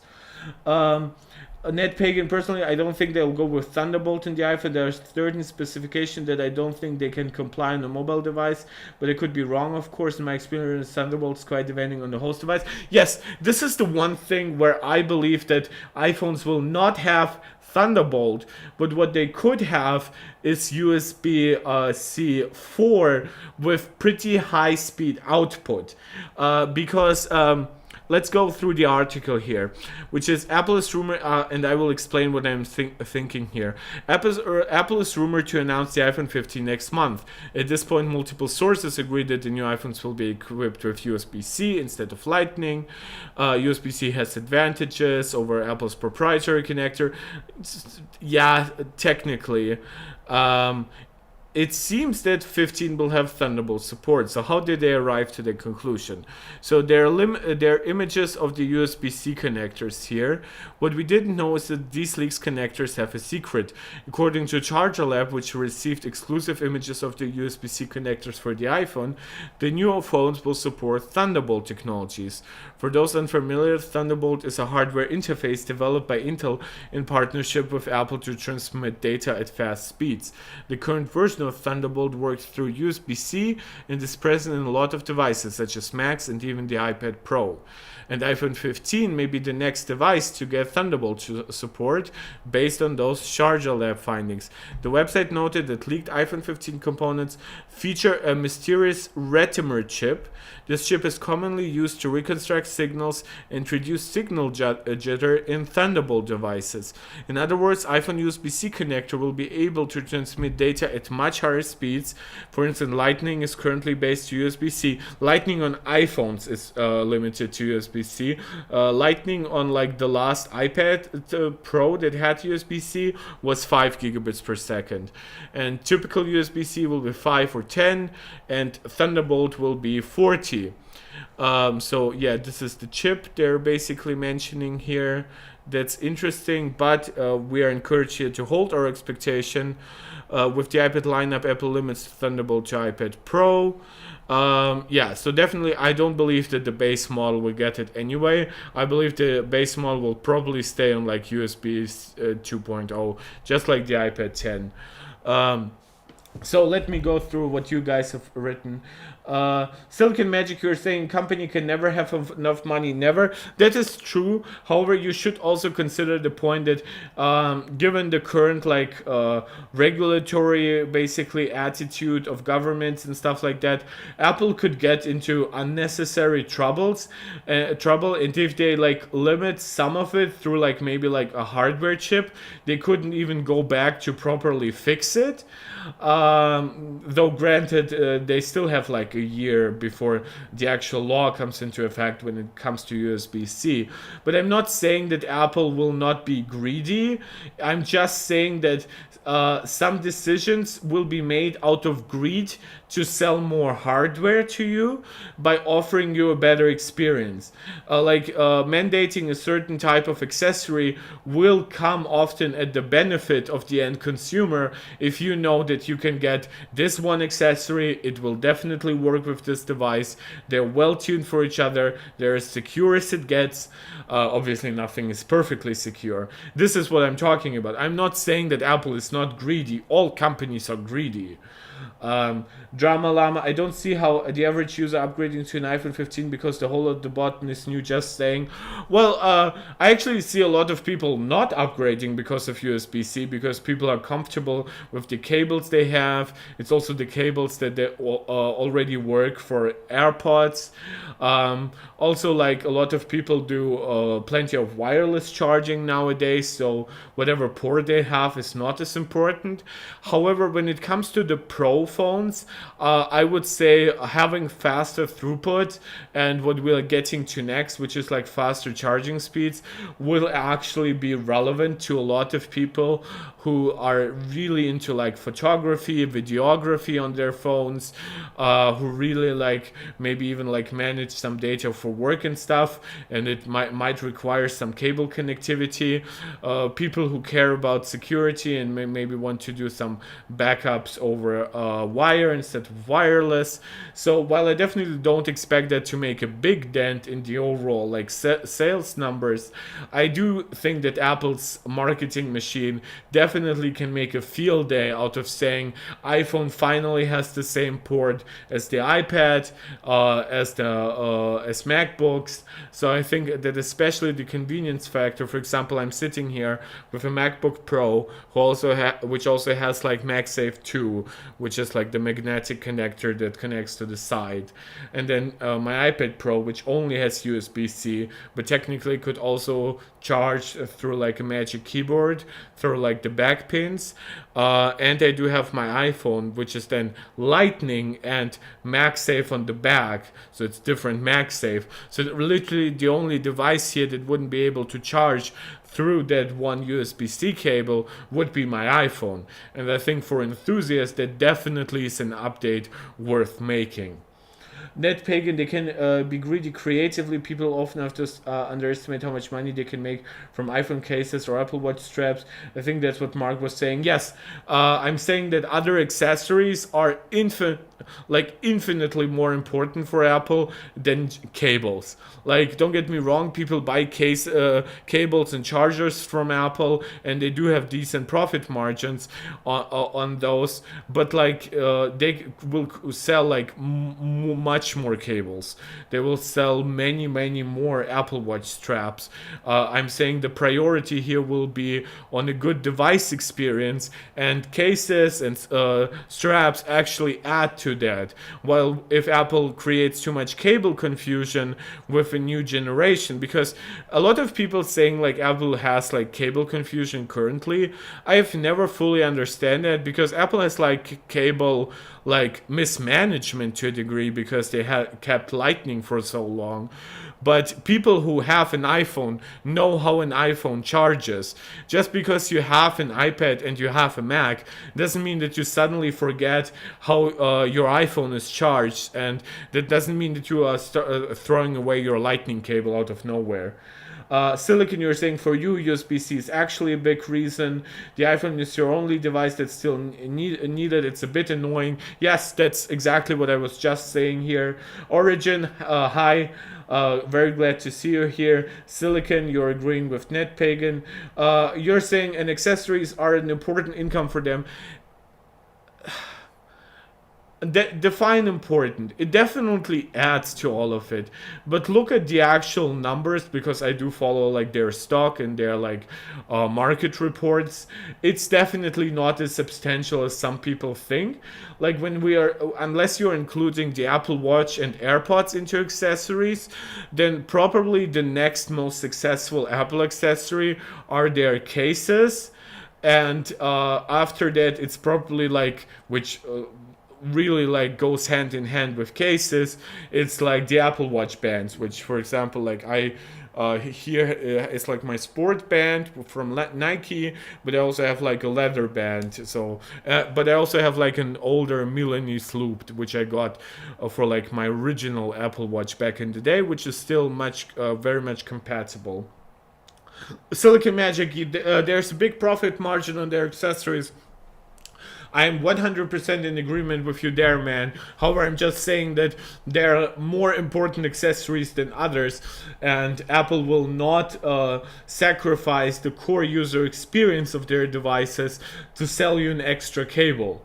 That's as simple as it gets. Apple will try to sell you an extra cable, and part of it will be Apple advertising their cables as made for iPhone.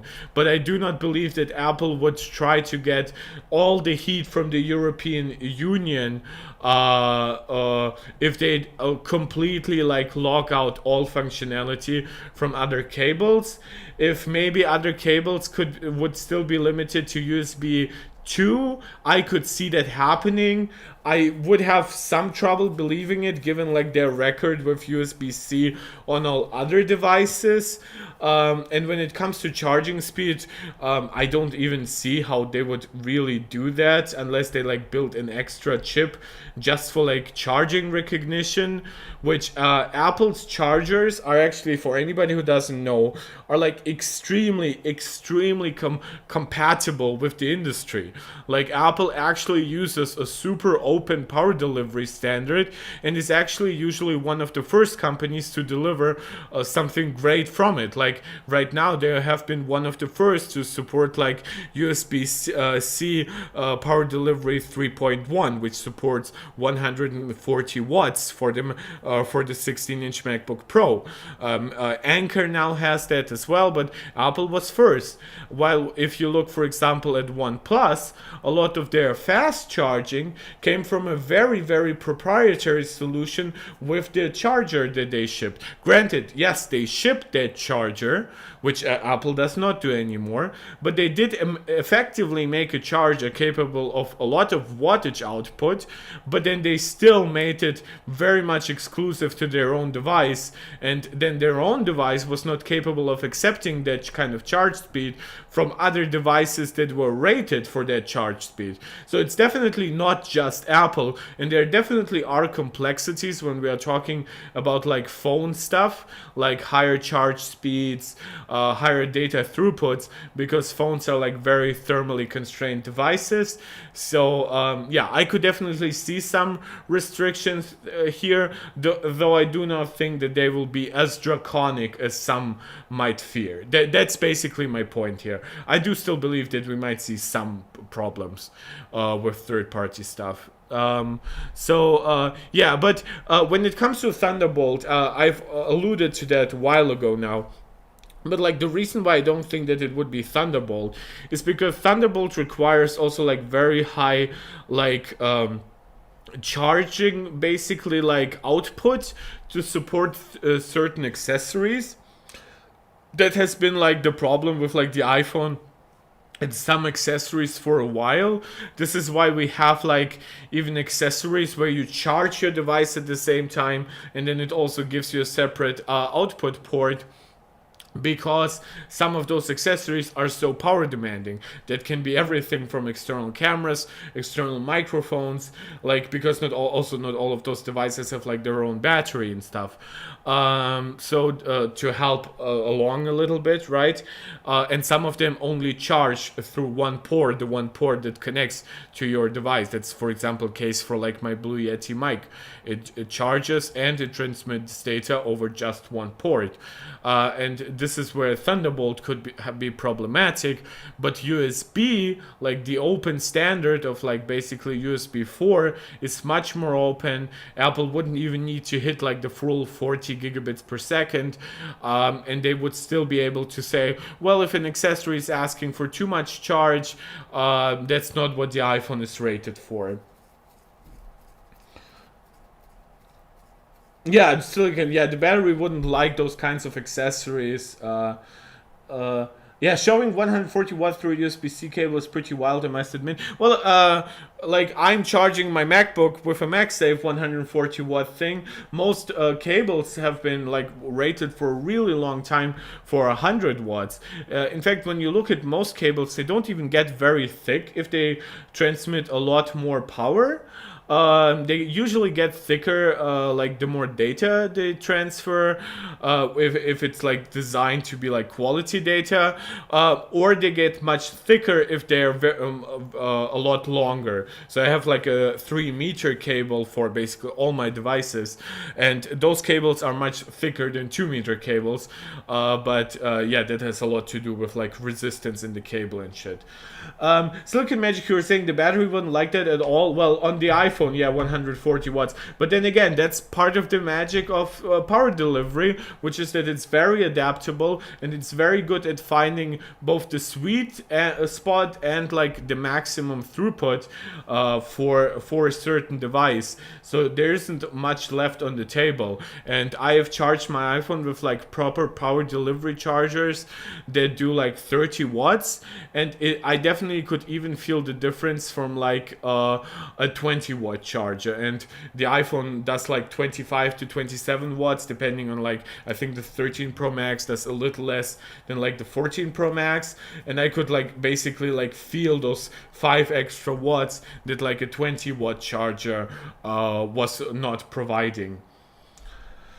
And you're obviously like joking around, your house might not like it. Well, it depends on what you get. Like, this is part of also the safety that Apple is targeting, because you remember like how like, oh, it was like 7 or 8 years ago at this point, where people were like getting hurt by like bad cables and chargers that they were buying in China.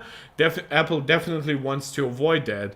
That was part of the criticism when they started leaving out the charger, because people were saying, well, it could encourage others, people to start using worse chargers. That was like the one criticism that I agreed on, because in general I am on the side of just shipping less and less like nigh useless plastic with every single product, because we all have enough at this point. Silicon, of course, just saying this wattage wouldn't be great for life of the battery life. Yeah, it's also like battery life. I think you mean like battery health. And it's also not needed for a phone, because part of it is our next news, which a lot of the Android community was like jokingly like commenting, well, but my phone does like 120 watts at this point, right? So the iPhone is rumored to get 35 watts charging, which is interesting because that definitely is faster than 27 watts.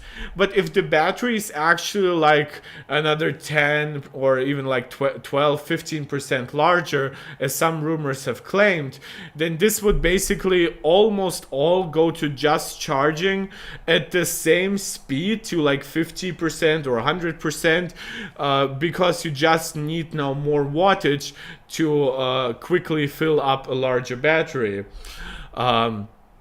So the 14 Pro is limited to 27 watts. The regular 14 is limited to 20.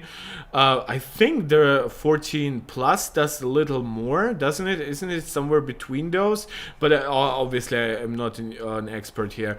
And Apple has now a 35 watt dual USB-C charger, which is funny because now it would be split. And I don't think it even splits like 30 watts plus 5 watts to an Apple Watch or something. I think it splits it like more evenly. So Apple would likely have to create probably like a 60 watt dual USB-C gallium nitride charger that like charges your iPhone at full speed, and probably like an iPad or a Mac or like an iPad would be charging at like full speed there almost, and like a Mac would then like charge at like 30 watts, which is enough to like charge it at night, I would say. Also, it would probably like dedicate a lot more of the charging speed to the Mac if connected than to the iPhone. So it's definitely interesting. It's not a big jump. I will definitely agree with that. But I've always said that given the actual battery capacities of current phones, I don't see much of a point to go above like 50 watts, given its impact on battery health long term. Origin unknown. Phones adapt for this by only true fast charging to 30 or 50% and slows down to help battery health. Exactly, Origin. It still can be problematic if the phones are like attempting to get like their full, like in the iPhone case, like 27 watts, or like in the case of like some Android phones, it's 120 watts. It should be said, and I'm not saying that to excuse the iPhone, but that 120 watts is like used for literal seconds. Like most of the time, even if it gets to like 60 or 70 watts, which is obviously still like twice the speed of the iPhone, but like the average speed will not come anywhere close to 120 watts. That's just not how charging works in anything. If any of you have like an electric vehicle, you know how problematic it is to even reach full charging speeds, especially on like a hot day, much less maintain those speeds for longer than like a minute. Even with like a lot of adaptability, I do look forward to like faster charging, especially if it comes with like a larger battery, because currently I'm very satisfied with how fast my 13 Pro charges. This would definitely be faster, even relatively to its battery capacity, so that to me would be enough. My personal favorite would be slightly faster wireless charging, which I don't know if it's part of this report report, but there was some reporting that MagSafe could then like go from 15 watts to 20 watts, and I think that to me would probably mean even more.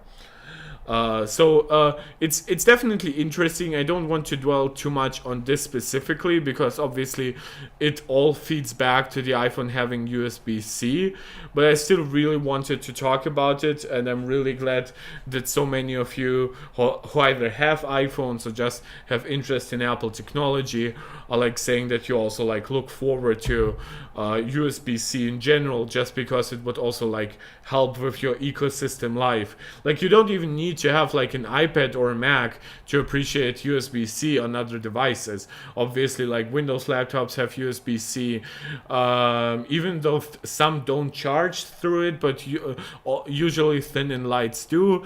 And then obviously every imaginable Android device, whether it's a phone or a tablet that you might have, is on USB-C or foldable for that matter.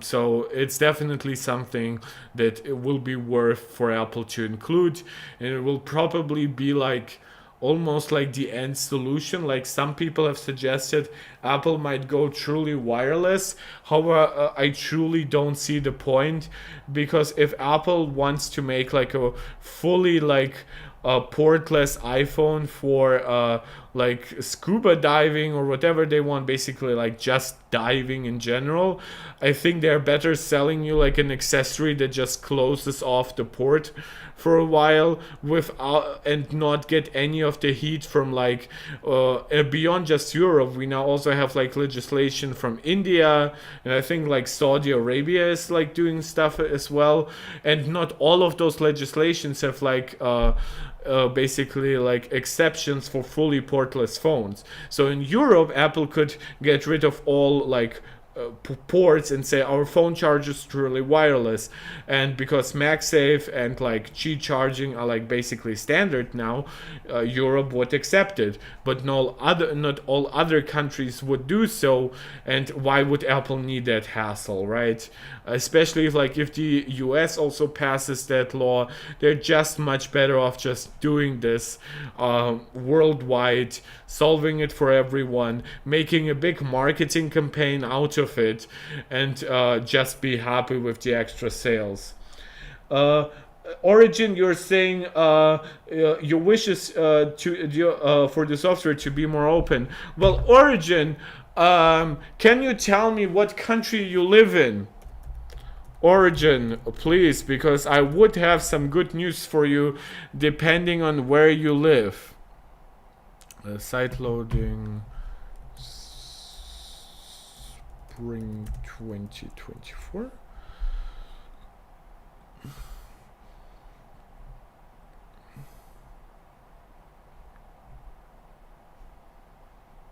Yeah. So Origin, please let me know, because we did actually have a report from Mark Gurman, which is about sideloading, which will be part of like EU legislation. It will come into effect next year. And supposedly still in iOS 17, not even like iOS 18 or anything, Apple will give sideloading to people in the European Union. Now, you're saying you live in Ghana. For one, thank you so much for joining us from Ghana. I didn't expect to have people watching from there. But like...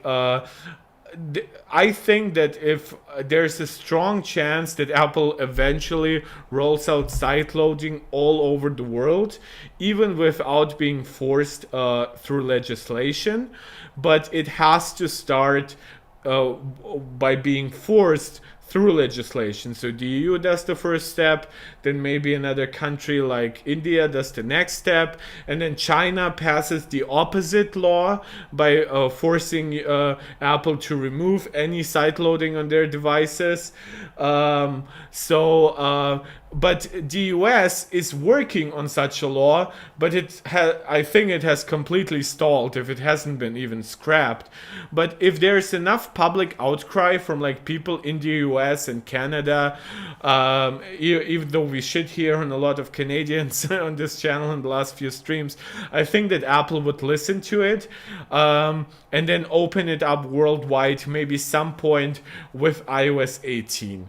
It could take as long as to like iOS 19 if there truly is no other country asking for it legislatively. But yeah, there definitely is a chance that we'll see that. Silicon Magic, you're asking for emulators, saying that's the only thing I miss on the App Store.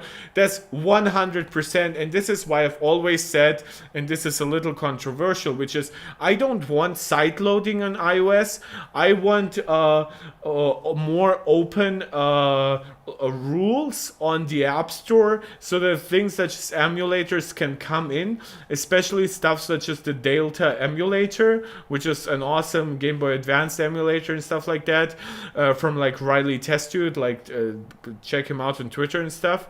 And he does also like the stuff where you like open up your iPhone or iPad through like the Mail app on your Mac and stuff like that, so you can sideload. But yeah, I've always been like a big proponent of like emulators, but quite honestly I do understand why Apple doesn't put them because of potential legal issues. Like Android is I think much less in like the limelight of like somebody like Nintendo with like the few emulators they have on the store.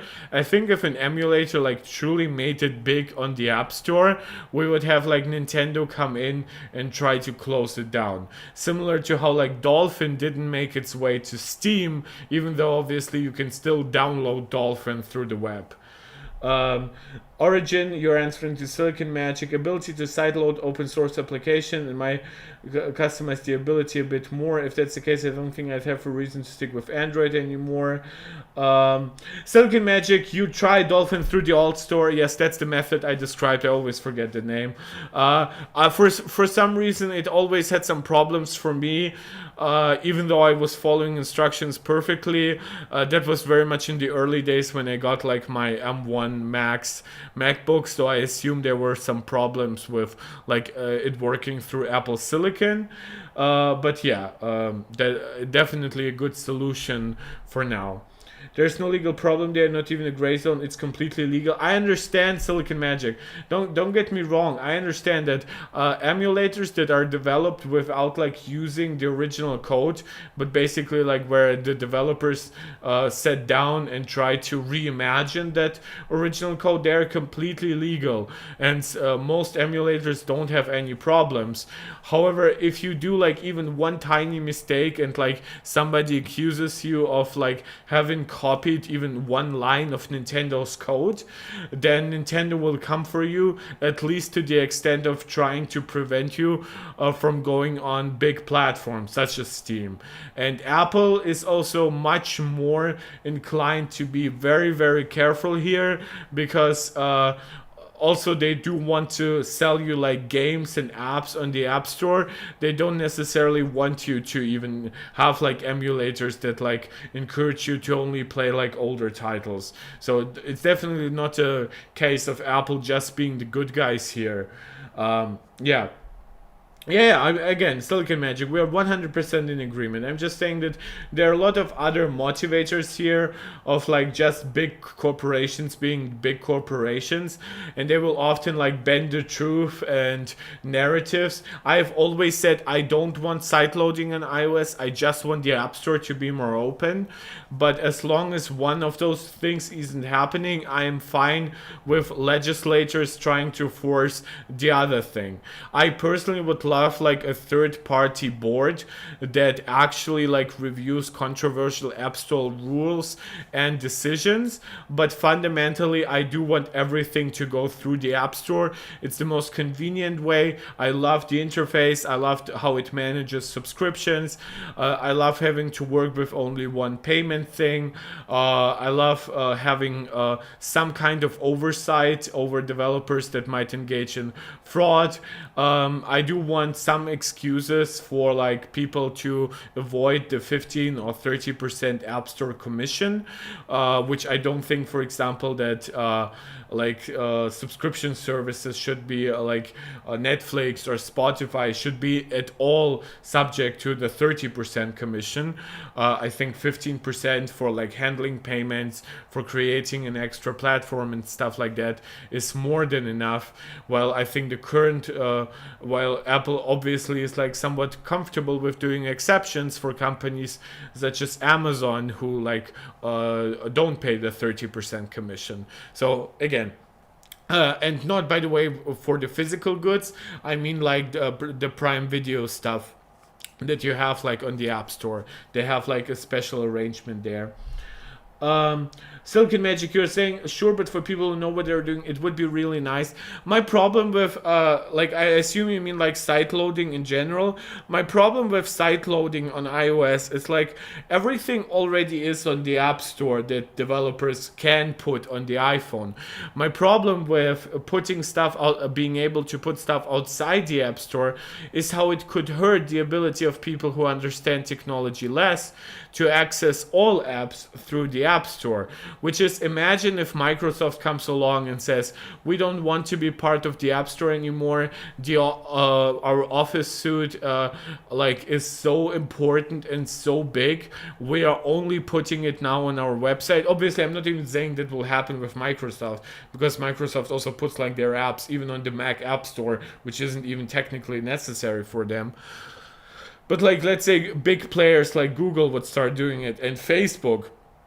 Let's say Facebook will like to say, have made now a new Instagram app that is actually like designed for iPad, but it's only but we are now scratching all our apps from the App Store because of Apple's crazy privacy guidelines that are hurting our ad business, that are hurting small companies that are advertising through us, right? Because it's always about the small companies. It's never about Facebook themselves. My problem is it could start a wave, because once Facebook gets people to start site loading, I think, or like Microsoft or Google, like other developers would go along with that, and at some point people would not have the option to get everything they want through the App Store, which is what I think how the iPhone was designed to work. Like, at least since like iPhone OS 2, since it got the App Store. And I think that it's a very, very comfortable way of using. It's why I feel comfortable with my mom using an iPhone, my grandma using an iPhone. This is why. This is a big part of it, at least. Silicon Magic, but ain't that the situation of the Macs? Most stuff goes in the Mac App Store that you can download from the website, and yeah, they should overthink their policy. No, it's actually not the situation on Mac at all. Like, the Mac App Store, because it was never a requirement, granted, it shouldn't be. The Mac is designed to be that more open platform from Apple, but the Mac App Store is super empty, and we even are getting like some of the games currently that are supposed to come to the Mac, and then they come to Steam first, or the website first, then the Mac App Store. For some reason, the commission rate isn't even that different between Steam and Apple's App Store, but because they are already on Steam, because they have like a relationship with Steam, they for some reason feel more comfortable there. And on the Apple App Store, they would also have to consider things like, is our app only for the Mac? Is it also for iPad? How do we manage if we have like one app for the iPad, one app for the Mac?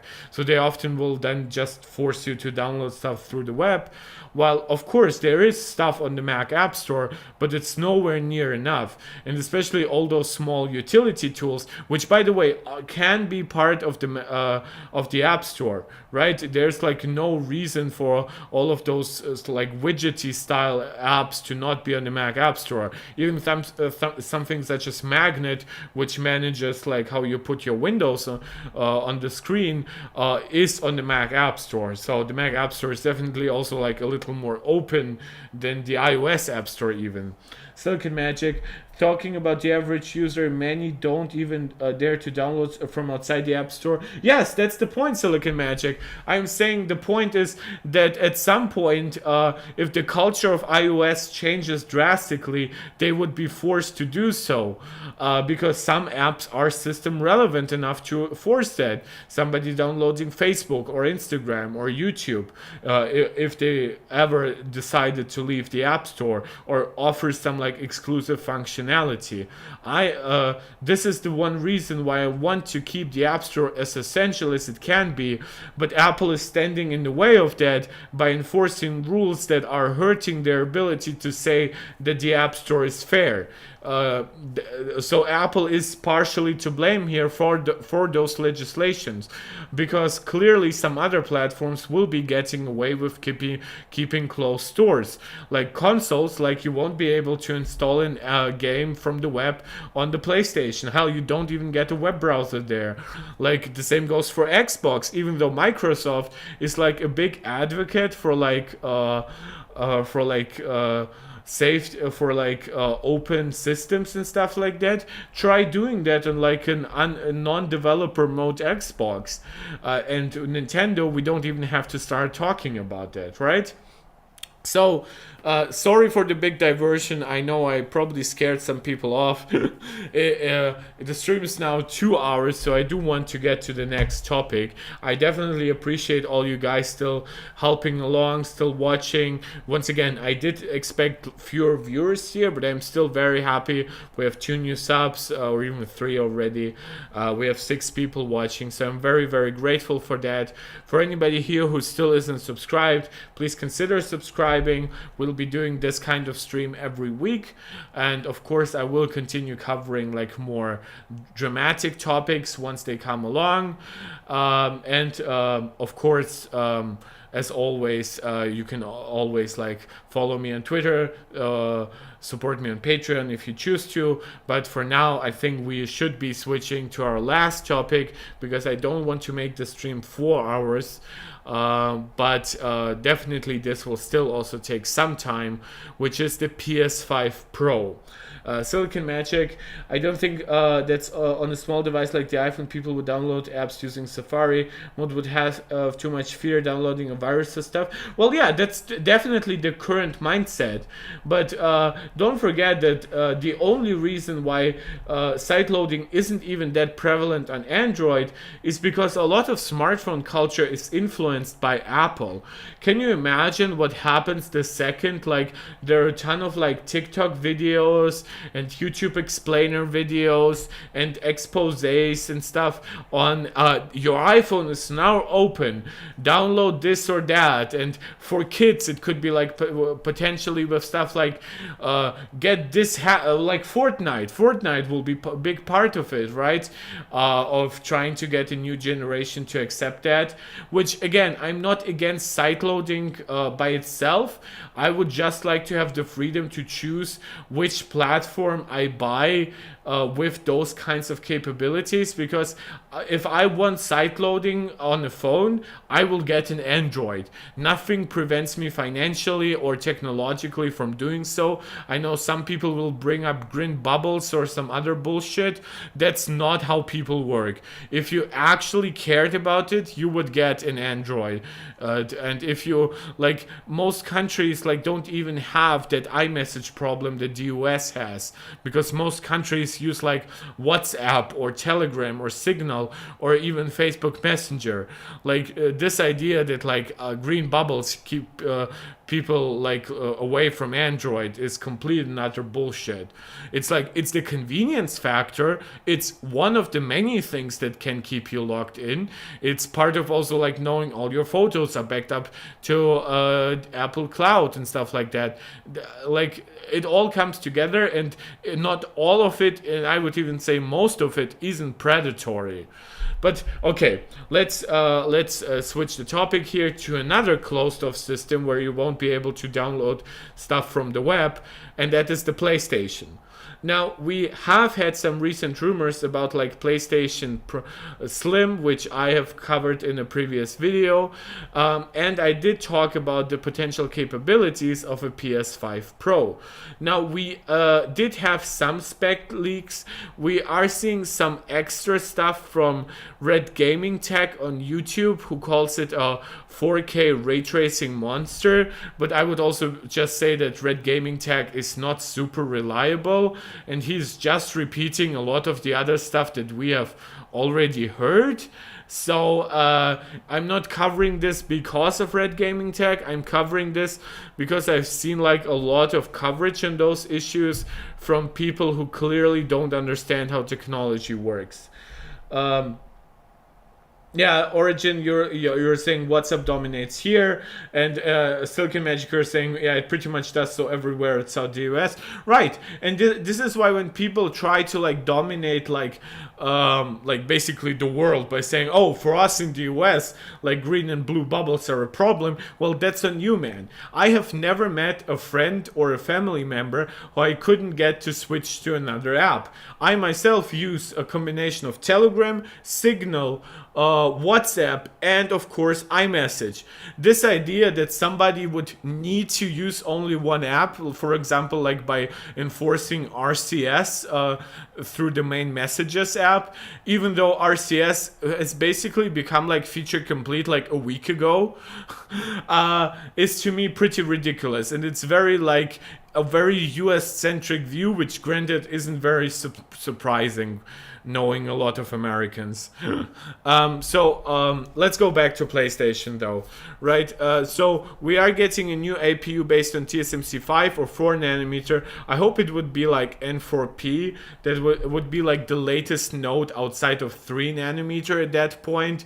And 3 nanometer will be hell of expensive and not really necessary, given that consoles don't even run at like their peak frequency of the architecture.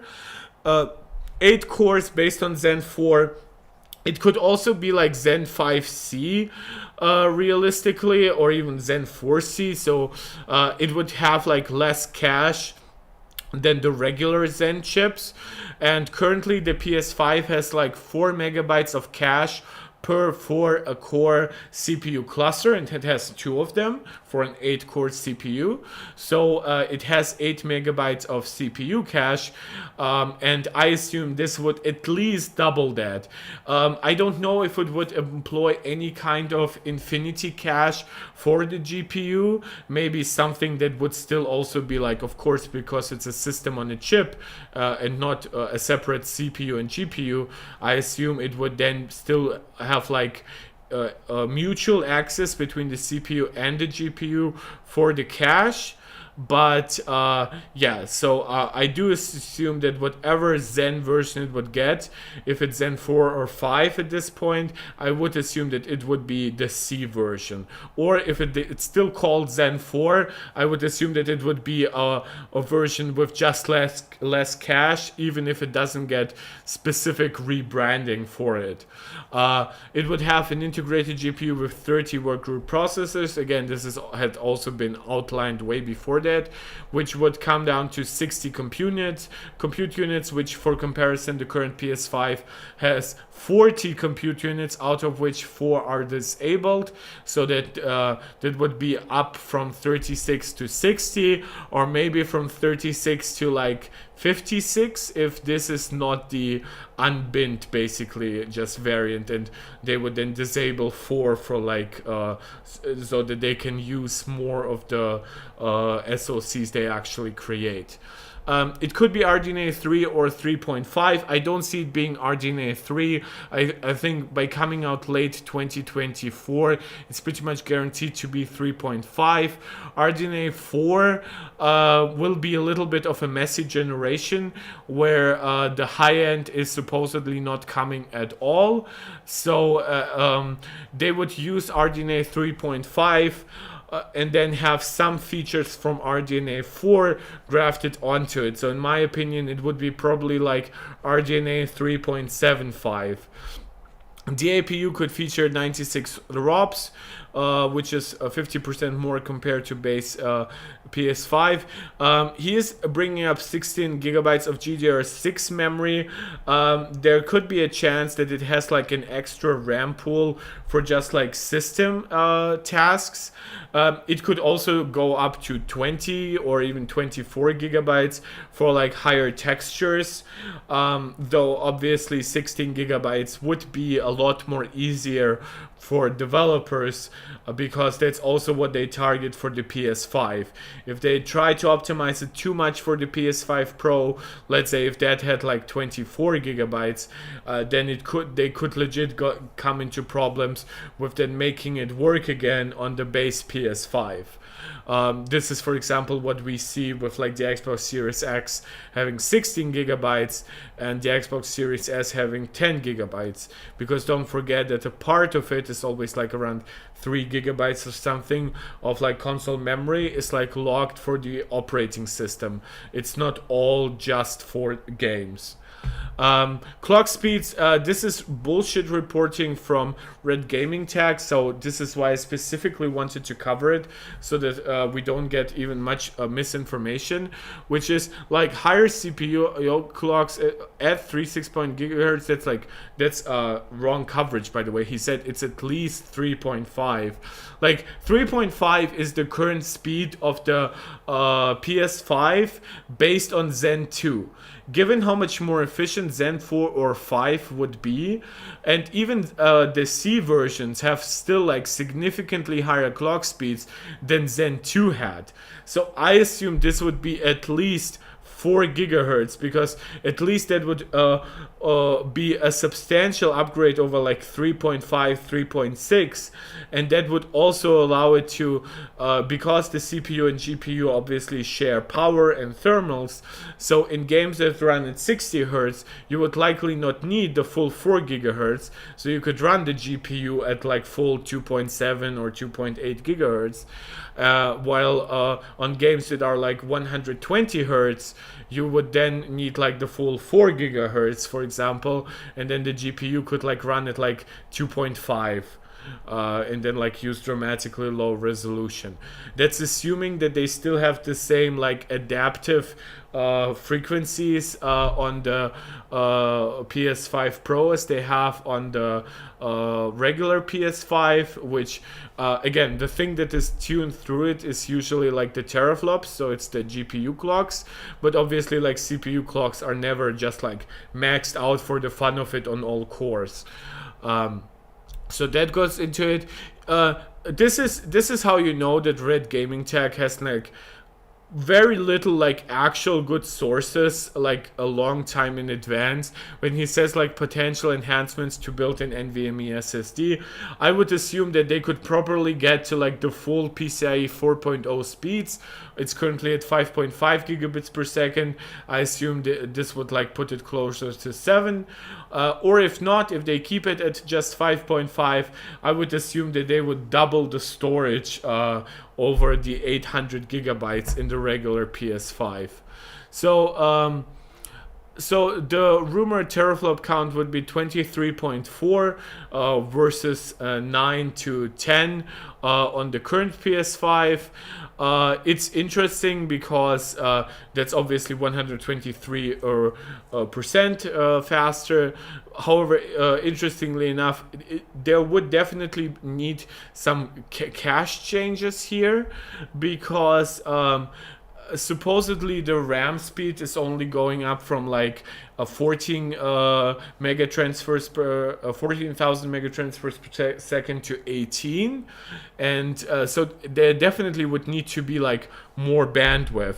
So my theory could be that maybe they go from like a 256-bit bus to a 320-bit bus and just add 4 extra gigabytes of memory, which would also really help with like system stuff, because then they could just dedicate like 4 gigabytes for the system permanently and give you a full 16 gigabytes at all time for your games. But the interesting stuff is what people are questioning, basically, what would the PS5 be good for, right? Supposedly the next gen system hasn't even started for many people. Some are like questioning, like, do we need even like mid-gen refreshes for this generation? And obviously we don't need like 8K. 8K is like basically worthless. We have a new subscriber, so you get a heart from me. I will be wrapping up pretty soon. I think that this is a pretty decent recap for the week. But like, some people have called out why we need a Pro, and my point is this: 4K and ray tracing. We currently have like fidelity modes that are like 30 FPS, that only have like one ray tracing effect, that only have like sometimes no ray tracing whatsoever, and then they're still like 4K 30, and then they will get like 40 FPS modes. But you would want a system that runs those games in the current fidelity settings at 60 FPS. And then for people who are happy with 30 or 40 FPS gameplay, you could have like still 4K, but with like maybe 2 or 3 ray tracing effects. So going from just ray traced shadows to ray trace to also adding ray traced going from only ray traced reflections to also ray traced shadows and ray traced global illumination, and then of course from everything else you could of course also just make the game world even more vibrant, improve level of distance, level of detail management for distant objects, which there's still, even on like 4K 30 FPS modes, there can still be a decent amount of pop-in. And don't forget that all the games we will be talking about post the PS5 Pro launch will be based on like new gen engines. Like by that point, Unreal Engine 5 will actually be in much wider array of games. Sony's own games, with like, when you see like the difference between like Spider-Man 2 and 1, not only does Spider-Man 2 look better, but it also offers you much faster traversal through the environment, which like, given that the PS4 was held back by its slow HD hard drive, now SSD also comes to the forefront. But you would then basically mostly take like PS4 Pro settings, double the frame rate, and add some little bells and whistles. That would be like your PS5 experience. However, if you truly want a next-gen experience, except for building a PC with an NVIDIA graphics card, I think this will be it. And I think this will keep a lot of people happy in like the console market, and not get them to think of switching. I think this will keep people like more engaged with like new games, because imagine like enthusiasts looking at something like Gotham Knights, and Gotham Knights is like capped to 30 FPS on like supposedly like fantastically fast systems. This would help along even with like bad developers. Bad developers could then like lock their games to 30 FPS on the regular PS5, and then the PS5 Pro would pretty easily take that to a full 60. And then whoever has like an expensive 4K 120 FPS OLED TV, well, congratulations, it's very likely that your 60 FPS game, with a few patches and a few like settings changes, very minor, could display exactly that image that it had in the 60 FPS mode at 120 FPS. And for all the games that currently have 120 FPS modes already, those are 1080p or sometimes even dynamic 1080p, and sometimes a little lower. This could now be running at 1440p or even like 1800p. So that would be a dramatic improvement. And for anybody who has PSVR 2, PSVR 2 has games running at 120 hertz, but it's technically like only 60 FPS are generated, and then we get like frame doubling, which also has like its own problems. And it can create like a lot of like muddiness on the screen basically. And then of course the resolution is also pretty low in comparison to what the PSVR 2 is capable of outputting.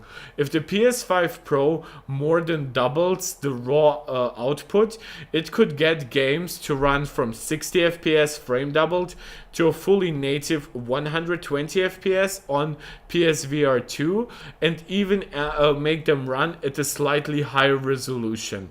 That to me, as an owner of PSVR 2, would almost be worth it by default.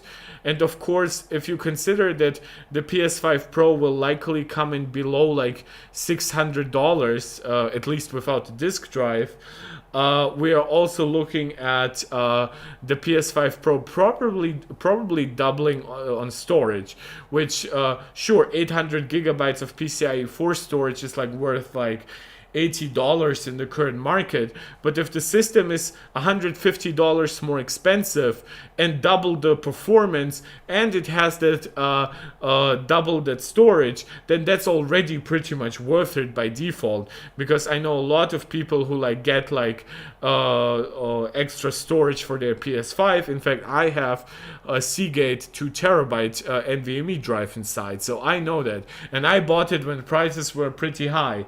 Alexander, very great to see you. I know that you have also joined our channel throughout the last few streams. You're bringing up Starfield. Starfield is a very good example of a game that is locked to 30 FPS on Xbox. Maybe like there are even like some problem. Like Starfield will be very interesting on the Series S with its relatively low amount of memory, because the level of detail management and basically like to prevent pop-in and other issues, it will be pretty intense. But the Series S doesn't even have the proper power, but now it won't even have the proper bandwidth to manage that. So I assume that, like, I mean, they mentioned the resolutions. I think resolutions are pretty much meaningless, because output resolution does not mean that the actual settings are like using appropriately high quality textures. So I will not prejudge a game's quality output by what resolution it has. And from everything that I've seen about Starfield, it really looks like you should play that game on PC, maybe just to even get to like 40. We have something else here that is like 40 or 50 FPS. Or are you like running at like 4 or 5 FPS right now? On PC, at least like with VR, because I don't know if they will like let you unlock the frame rate on like Xbox. I assume they won't.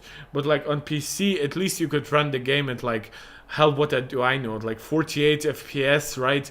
And a decent VR monitor will be able to display that pretty well, even if you have like pretty low low quality hardware, let's put it that way, low performance hardware. So to me, Starfield is a good example of how not to do a current gen game in general. It's not that I don't think that 30 FPS is inexcusable, it's that I suspect that it has a lot to do with like Bethesda style bullshit with like their old engine, and we've seen like that the rendering itself isn't that great unless you're looking at the stars. So the fact that it doesn't even have like a 60 FPS mode on Series X is pretty telling in my opinion. Alexander Gosfini is saying, for the moment I'll be playing it on a mobile 5800 HQ and a 3070 with your luck. Well, that is a much better setup than any Xbox. Like the 3070, its only disadvantage over a modern console is literally its memory. It will have DLSS, it will have ray tracing, which granted that will be another can of worms with like Starfield. Doesn't Starfield like not have DLSS? Wasn't that like an issue? It looks like the PC version of Starfield does not support Nvidia's DLSS. Oh my god. Yeah, okay, so yeah, the 3070 at that point, I mean, it's still more powerful than the GPU on the Series X, but it won't be as optimized as obviously as like Microsoft has like their advanced technologies group from Xbox working on optimizing Starfield for the Xbox. But yeah, um, I still think that the 5800 HQ is a good one. I assume you have then like a 3070 laptop, right? So a 3070 laptop probably lines up pretty well with like Series X performance. With like less RAM, it definitely would then be a little worse. But you do have the option to, of course, tune settings. So I wouldn't run out to buy an Xbox with your kind of setup. I would just maybe look to maybe at some point get like more powerful hardware. Silicon Magic, is any price tag known yet for the PS5 Slim? By all accounts, it will be the price of the PS5 Digital Edition, which, given how aggressive they currently are in selling off like the disc version, I assume because they don't even have that many discless versions, I assume that it would be either the full $400 that the discless version always started at, and then you would buy the disc accessory for somewhere between like $50 and $100. It could be a full 100. I think they probably wouldn't, to then advertise it as costing less than the PS5 disc version used to cost. Or I could even imagine like the disc, a discless thing starting at like $380 or something. It's definitely not in any way more expensive or something. And given that Microsoft has like a 1 terabyte Xbox Series S at $350, it's kind of a no-brainer if you can get a $400 discless PS5. And if you can get below $500 with a disc, I think that's pretty amazing. Origin unknown. I'm waiting for an Alienware 17. Alienware i7. Oh, you mean like it has an i7? I thought you meant like a 17-inch version. I'm done with consoles. My PS5 4 will be my last console. Well, that's certainly up to you. And you're exactly the kind of person who I say Sony should be building PS5 Pros for, because even if they don't convince you personally, there are other people who are looking at PCs, for example, like me, right, who are also like Macs and iPad users, and they don't particularly like Windows, and they would, if they want to dabble in PC gaming, they would rather get like a Steam Deck or something. But like for the lack of complexity and for having like an already pre-built library, like updating the PS5 more often is exactly what they should be doing. Alexander is saying, it's my work laptop. I'll be getting a 7950 for 64 gigs of RAM and a 4060 kind of budget build. Okay. So I assume you need like a 7950 for like your workflow, right? Because that's like a 16 core CPU, right? The 7950 is this 16 core. The 7900 is the 12 core version, right? Because the 4060 sounds like a little bit unpowerful, I would say, for the 7950. Like even for like the 7000 series, I would say that the 40 series NVIDIA GPUs, like anything below the 4070 Ti probably is like a little bit wasted on that new powerful CPU.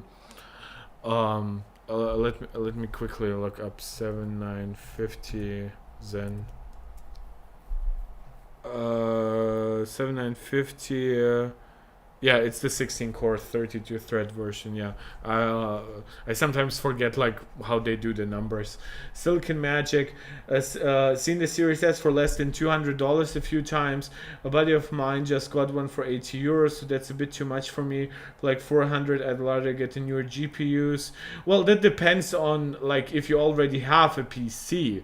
Right, some people don't like building PCs. Some people don't like working with Windows. So again, this is not saying you're all guys forced to buy a PS5 because I'm covering it. But I think that like there definitely objectively isn't much to complain about the pricing, given that it's pretty much sold at break even to like even a small loss currently, because they made some money while it was $500, and now they're selling it like $450 or something when we are talking about the disc version. So I don't think that even though of course we all want everything to always be cheaper, I think it's not necessarily a realistic ask in this context. Alexander, your rendering scales linear to CPU, and the 4060 is enough for me. Your V-Ray rendering. Okay, it's interesting, Alexander. I'm not obviously not an expert on V-Ray. Does not V-Ray do acceleration through the GPU? Couldn't you get like some even like better results by like a lesser CPU and like a 4090 or something? Or is there really like a specific like RAM related thing where you really want the CPU to have like 64 gigs of RAM, and that technically would be better for you than getting like a GPU with 24 gigabytes of RAM? Silicon, of course, you were considering it loud, and I'm here to talk to you out loud about some of the stuff you're thinking about. It's 100% cool, like what you want to buy, what you use. I've said from the very beginning, this channel is covering Apple and PlayStation, not in an exclusionary way to anybody who comes in using Android or Windows or Xbox, though I will dunk on Xbox a lot here. Like, I am not a big fan of Xbox as a console whatsoever, especially with how little love Microsoft is putting into their consoles at this point. I would much more likely encourage people to buy a PS5, wait for Nintendo Switch 2, get a Steam Deck, build themselves a PC, use like a get like a slightly more powerful, maybe work-related laptop to game on it, or even play like on a Mac with stuff like emulator and the Apple game porting toolkit, than an Xbox at this point, which I know sounds harsh, but I do like it when a gaming platform holder actually cares about the gaming device they put out.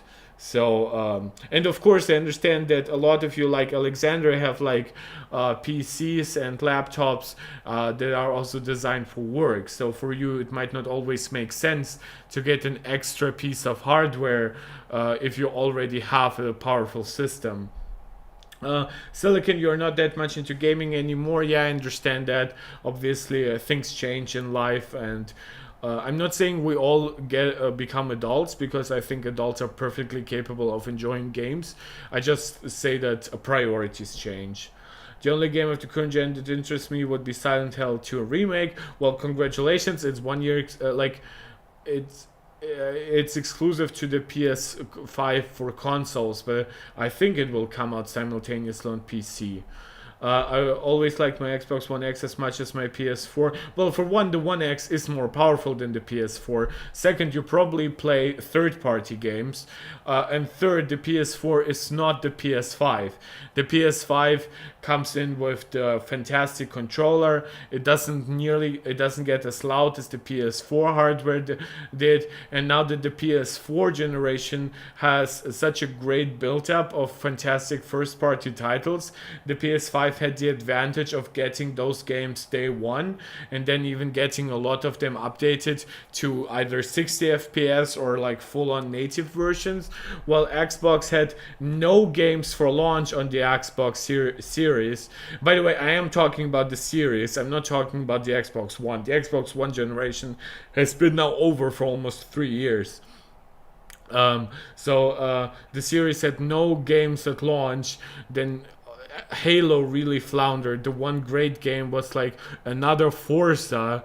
We are getting another Forza Motorsport, and the only other games that are worth like talking about that are actually coming out are like titles that they got because they bought Bethesda. the PS4 was a huge step forward in your eyes. Well, yes, as I said, we are now more in an era of diminishing returns. And I think the PS5 is a little diminished by some people because it's often compared to the PS4 Pro. However, the PS4 Pro was, as far as I understand, less than like 25% of the install base. So that's very different. Most people are coming from a regular PS4, not from a PS4 Pro. And then I think a PS5 Pro will then be a proper generational leap even over a PS4 Pro, much less over a regular PS4. That will just be absolutely destroying. Alexander, it does, but for you're talking about like GPU acceleration for V-Ray. It does, but for an accurate final render, you use the CPU algorithm. The number of buckets depends on the number of cores. Yes, of course, yeah. I heard that like there are like some accuracy problems with like GPU rendering. Obviously, whenever I render something, it's like super hobbyist, so it never would concern me. But yeah, I understand why you would want CPU rendering. And you're saying the PS4 controller was a huge step forward. Well, over a PS3 controller, sure. But I would say that during the Xbox One era, the Xbox still had the better controller. Now, in my opinion, the PS5 has the far better controller. And the thermal advantages that the base Xbox had over the PS4 is gone. Like even though the PS5 is like on paper less powerful than the Xbox Series X, in most games it either keeps up or wins or loses by a very small margin, so it's pretty much even. And then I think the very big difference is like the first party output. Origin Unknown, exclusives that were carried PlayStation into the PS4 era. The IPs are so big that other games don't want to go anywhere near Spider-Man, which isn't even true at this point, because we are getting a pretty filled up like fall season, and we are getting Starfield, and we just got Baldur's Gate. Granted, we got it on PC, but like next month it will be coming to PlayStation. So there will be other games, and of course Call of Duty always has like its annual release. But yeah, I think when it comes to like direct competition with a game like God of War or Spider-Man, I do wish that Horizon would have that level of success, because I think those are amazing games that deserve even broader and deeper recognition than they already have. But I think that some of Sony's IPs are absolutely amazing, even though they don't have quite even close to the success of something like any Mario game. Like even shitty Mario sports titles sell like 10 million titles, 10 million copies. That's and even at like full pricing, that's like absolutely crazy to me. And then you have like Mario Kart and Mario Party. You of course have like Zelda and Pokemon, which isn't technically fully owned by Nintendo, but is associated with them, and they own like a third. So yeah, I think that what Sony has done with their IPs, despite them not being as widely recognizable, is honestly more impressive than what Nintendo has done outside of Zelda Breath of the Wild and Super Mario Odyssey. I think those games are amazing. I think that everything else on the Switch has honestly been a little underwhelming to me. This is why I gave away my Switch to my niece. But yeah, those games were absolutely genre-definingly amazing, and even Sony doesn't often get to that level. I would say that God of War 2018 had like that charm, and I think that God of War Ragnarok, similar to Tears of the Kingdom, was then a nice improvement. I think people who are saying that Tears of the Kingdom is some revolutionary title because, sure, it has like a great sandbox, but after 7 years of development, basically purely on the sandbox, and with very little changes throughout, that's kind of what I want the game to do. And I think that Tears of the Kingdom has shown that it doesn't quite have the same media staying power as Breath of the Wild did when it originally came out. It just sort of supplanted it without giving it a huge boost. Like, sure, in the beginning, but in the long term, I think that Tears of the Kingdom will be seen as the lesser game between it and Breath of the Wild.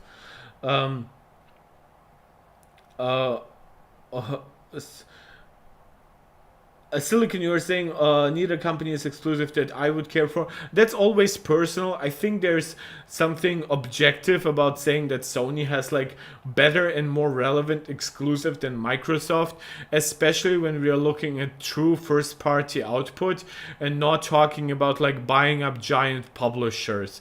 Nintendo has like truly huge monumental titles by how the public perceives it, but that has to do that they are also very unwilling to do sometimes new stuff. When we're talking about things like Ghost of Tsushima or Horizon Zero Dawn last generation, I would challenge people that Nintendo has not been providing us with such interesting new games without established characters like Sony has.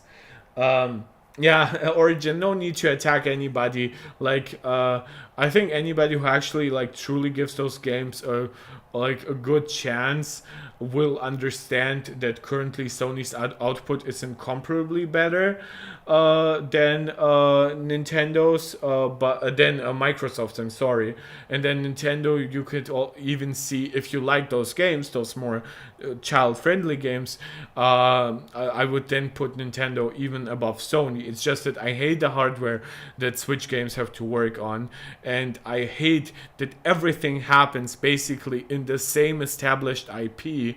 I think there's been not enough, like Mario and Zelda can get away with experimenting because they have like large built-in audiences, but even like a game like Pikmin 4 to me does not do enough new shit given just how much time we had to wait for it. Okay, so guys, this been not as long one as the previous ones, but I do have to go to sleep now. It's not been as long of a day as the previous ones, but I do want to have some energy tomorrow. So I very much appreciate a still very lively chat. We didn't have as many people live, but I think you guys compensated for it by chatting like double the amount per person.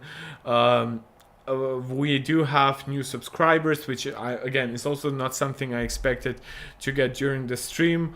We did even have like Bella acting along. We just got an extra subscriber, so you're getting a new heart from me for this. We are now at almost 150 subscribers, 148 to be exact. So I think that early next week we should be getting to that 150. Beyond that, I just encourage anybody who isn't subscribed to subscribe. Follow me on Twitter so you can like answer polls there where I ask like how do you like my content to change. People who might have been a little disappointed with me doing a lot of drama stuff, I think you should be now satisfied with me doing more tech stuff. Anybody who wants to, again, my Patreon is also there, but besides everything else, I just appreciate the support. I am so grateful for all of you being there. For Alexander, for you it's 2:48 a.m., so it's 2 hours later than it is here. So it's very early in the day, but thank you so much for joining. Origin, you're saying thanks you for all the LTT drama for helping me meet you, bro. Oh my god, I'm really grateful for that too. I'm really grateful for every individual here. This is, by the way, why I will double and triple down on the drama to get more people in so that we can do more calm stuff as well. And for anybody who doesn't like the drama, I will clearly label those streams so you would know not to click in, or maybe just click in a little bit, leave me a like, and tell me you will be back for like the more techie stuff. Silicon Magic, you're telling me congrats. I assume that's on the almost 150 subs. That's actually like, I know it's a small number, but you have to consider that it was at like 103, between 103 and 110 at the beginning of the week, right? It did grow through like my last like non-LTT video, and then like the LTT videos just skyrocketed that success, and I now have an audience where I know that people like in the US watch me, which is partially why those streams happen at this time of day which for me is also like super late / early. So yeah, there definitely is. It's a journey. We're going on it together. I appreciate your feedback. I appreciate your input.